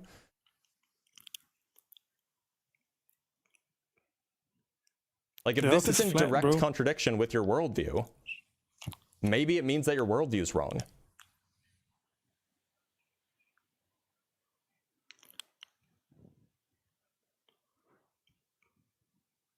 I've seen another video on the internet, on YouTube, with the same thing, with a air balloon, like the same video like this, but the horizon was flat. There was not like any curve. Okay, did they do the same thing with the? By the way, this isn't a hot air balloon. This isn't a hot air balloon. This is like a high altitude balloon, so it's going much higher than a hot air balloon goes. This goes to 38,000 meters. Okay, what's the name of the video? We can look at it. I don't know, wait. Because I imagine that they probably don't have strings, and you know, I imagine that they probably didn't go as high. But yeah, we can pull it up if you want. Hold up. Okay. I'll try and see if I can get it. Sure.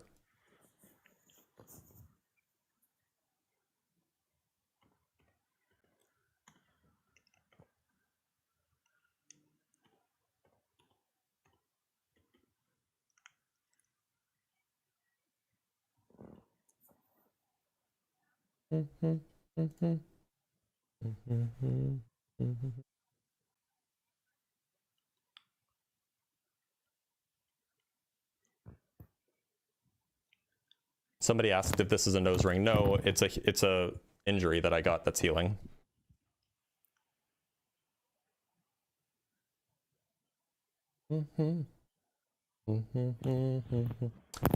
I can't find it though, but like, listen, I cannot. I'm not attest that, but, surprised. like, this is what, like, bro, the Earth is flat, and we are like surrounded by Antarctica. There's like an ice wall around our planet. That's around the land. That's definitely that might be compelling if I didn't literally see the curvature of the Earth in this photograph. There's like a wall of ice that is surrounding the planet, keeping the water inside. That'd be great if the Earth wasn't obviously curved in this photograph.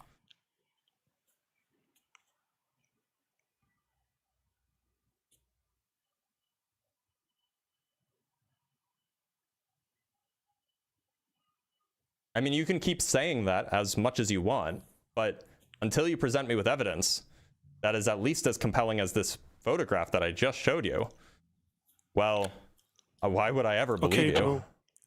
So, someone said that like. And here's the pivot. Go ahead. The flights that we use, like. You want to talk about flights? We can talk about flights. Yeah, but it proves like the Earth is flat. So like, if you want to go from the U.S., search it up. Like, if you want to go from the U.S. to maybe Germany. Search it up. You have a particular flight in mind? Because I have some flights in mind. No, any flight. Okay. Okay, any flight, right? Okay, so let's look at how about American Airlines Flight 167? Any flight, right? This is American Airlines Flight 167. It's currently in the air. It's going to fly for about 13 hours. The trajectory is here. This is obviously this is on a flat map, but the trajectory is it flies northwest out of New York and then it lands in Tokyo. That's its destination. Okay. Look at a flat Earth. Well, hold on. So we'll get to that, but I just wanted to show you this flight first. The second flight I wanted to show you was Qantas Flight 28. Qantas Flight 28 takes about an hour longer. It's flying from Santiago, Chile to Sydney, Australia. And notice that it's, at least on this flat map here, see on the flat map, it's pretty similar. It's a pretty similar flight, right? Let me just scroll down a little bit. See how it's pretty similar, just kind of like flipped across horizontally? Yeah. So they take about the same amount of time, right? 13 hours versus 14 hours. So let's go look at this flight. Let's go see if that makes sense on a flat Earth, okay?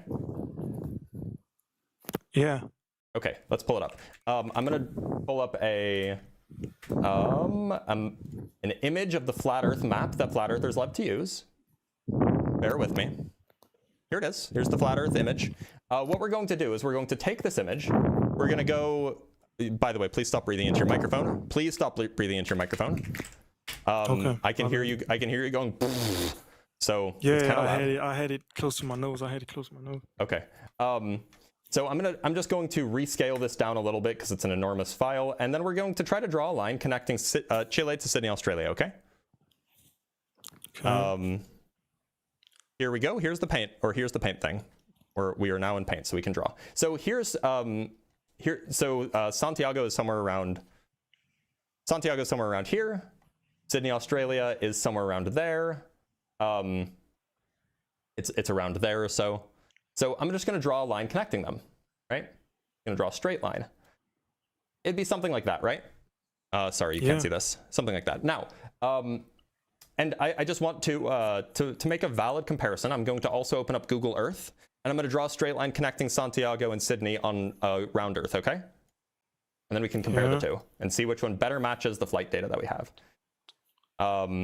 Let me show you the Google Earth that I'm doing. Here's Google Earth. So here's Santiago, and then I'm going to go over to Sydney, Australia. Where is it? Here. Santiago to Sydney. So that's the flight on Google Earth, right? It first goes southwest, and then it goes northwest and swings up to Australia. So it goes southwest, and then it lands flying northwest. Whereas on the flat Earth map, right? it leaves going northwest. It leaves going northwest. See how it's going north? And then it crosses, and then it ends up going southwest, okay? So when it lands, it's traveling southwest, which is this direction. Now let's go look at the actual flight path of Qantas Flight 28. So, according to the actual flight trajectory of Qantas Flight 28, this is a flight that travels every single day. It first leaves Santiago going southwest, and then it swings back up going northwest. Now, which one was that? Was that the globe or was that the flat Earth? You remember? Well, why does it have to swing? Because on a globe, that's the straightest possible path. It goes southwest and then it goes northwest. Like, if you search up on a, like, by the way, on the flat Earth, it goes northwest then southwest. But it doesn't go northwest then southwest. It leaves going southwest and it lands going northwest. If you search up from the same starting point, going to the US, you'll see that they have to make a stop. Why are you changing flights? Why aren't we talking about this one? Because the one that I have in mind, you said any flight. Because, well, check out this one where they have to go to the US. You said any flight. Why are we changing? Can you address this? Because they have to make, bro. It makes sense. Search it up. Can you address this?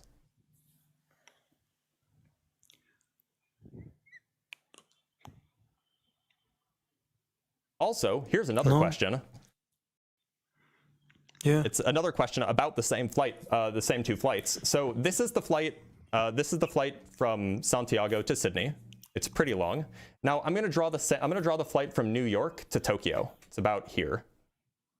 So see how the flight from Santiago to Sydney is like twice as long as the flight from New York to Tokyo? Yeah. Now let's go look at the actual flight times between those two destinations. So if we look at the flight from New York to Tokyo, it's about 13 hours. If we look at the flight from Santiago to Sydney, it's about 14 hours and 15 minutes. Now, depending on the day that you look, it'll vary because flight times vary. But this flight is usually about half an hour longer than the flight from New York to Tokyo. So why is it, if somehow you're traveling twice as far, why is it that it only takes you like half an hour longer? Maybe an hour longer.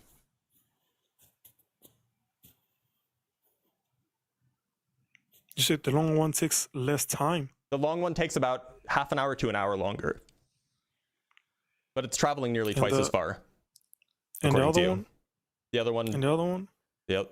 It takes half an hour to an hour longer for the long one than it does for the short one.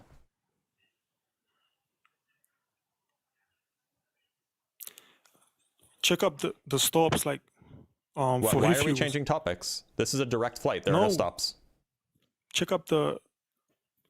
Well, if you check up from the same starting point of the long one, of the long line, going to somewhere in the US. This is a direct flight. Why would we look at stops? To refuel. Okay, well, but I want you to address this. Why is it that the flat Earth gets the direction of travel wrong, and it gets the duration of travel wrong?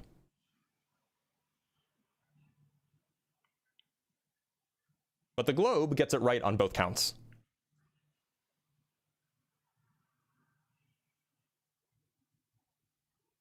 I really need a cricket sound. I can use that though.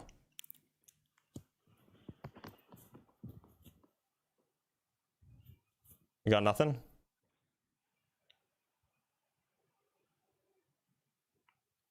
Seems like we got nothing. Okay, bro.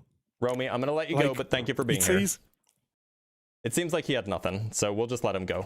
We don't have to torture him anymore. But let's that was something. I mean, like, they never have answers to that. That particular pair of flights is killer because depending on the day, they take the same amount of time. But one is obviously traveling like twice as far as the other, and one is obviously traveling in the wrong direction, right? So it just doesn't make any sense on a flat Earth, but obviously it makes sense on a globe Earth. Let's read some super chats. From Glamour with the $20. Thank you so much, Glamour. I was a US Army sniper. My friend's wife from high school is a flat earther. I asked her why I had to account for the rotation of the Earth and curvature to make long shots. She said that's just the math you need. Well, yeah, it's magic, I guess. It's magic to them. Math is magic to them because they typically don't understand it well enough to actually see how it relates to the real world. From Johnny Carter with the $2 New Zealand, super chat, indeed, super chat. From JJ Master with the £4, Earth isn't flat, but I wish space-time was. It would make things easier, wouldn't it? And somebody said, Blitz, how does it feel to be so cooked? I think that he was, like, not only was Romy cooked, he was burnt. Like, bro did not even have the capability to respond to these things. So, I don't know, man. Maybe it wasn't for him. But it is almost noon, which means that I should probably end the live here. Now, before I do that, I just want to remind you that I have a website. It's blitz.phd. You can just go to blitz, or, you know, https://blitz.phd. That's the website. And on that website, you can find various ways to support me if you want. Down at the bottom, there's like, you know, there's Cash App and stuff like that. But there's also a lot of information. If you want to see my research, it's there. If you want to see, if you want to see like my science communication philosophy, it's there. If you want to see some other stuff, if you want to contact me, it's there. So there's a great way to check out my stuff if you want to. Probably the best way to consistently support me, though, again, if you're interested, is consider becoming a member on either Patreon or YouTube. It's like $4 or $5 a month.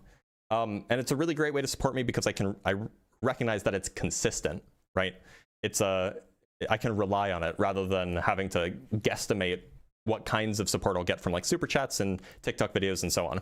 So that's the way to do it. Also, there will be a link to the Discord server on my website. So if you want to join the Discord server and you're 18 plus, that's a great way to do it.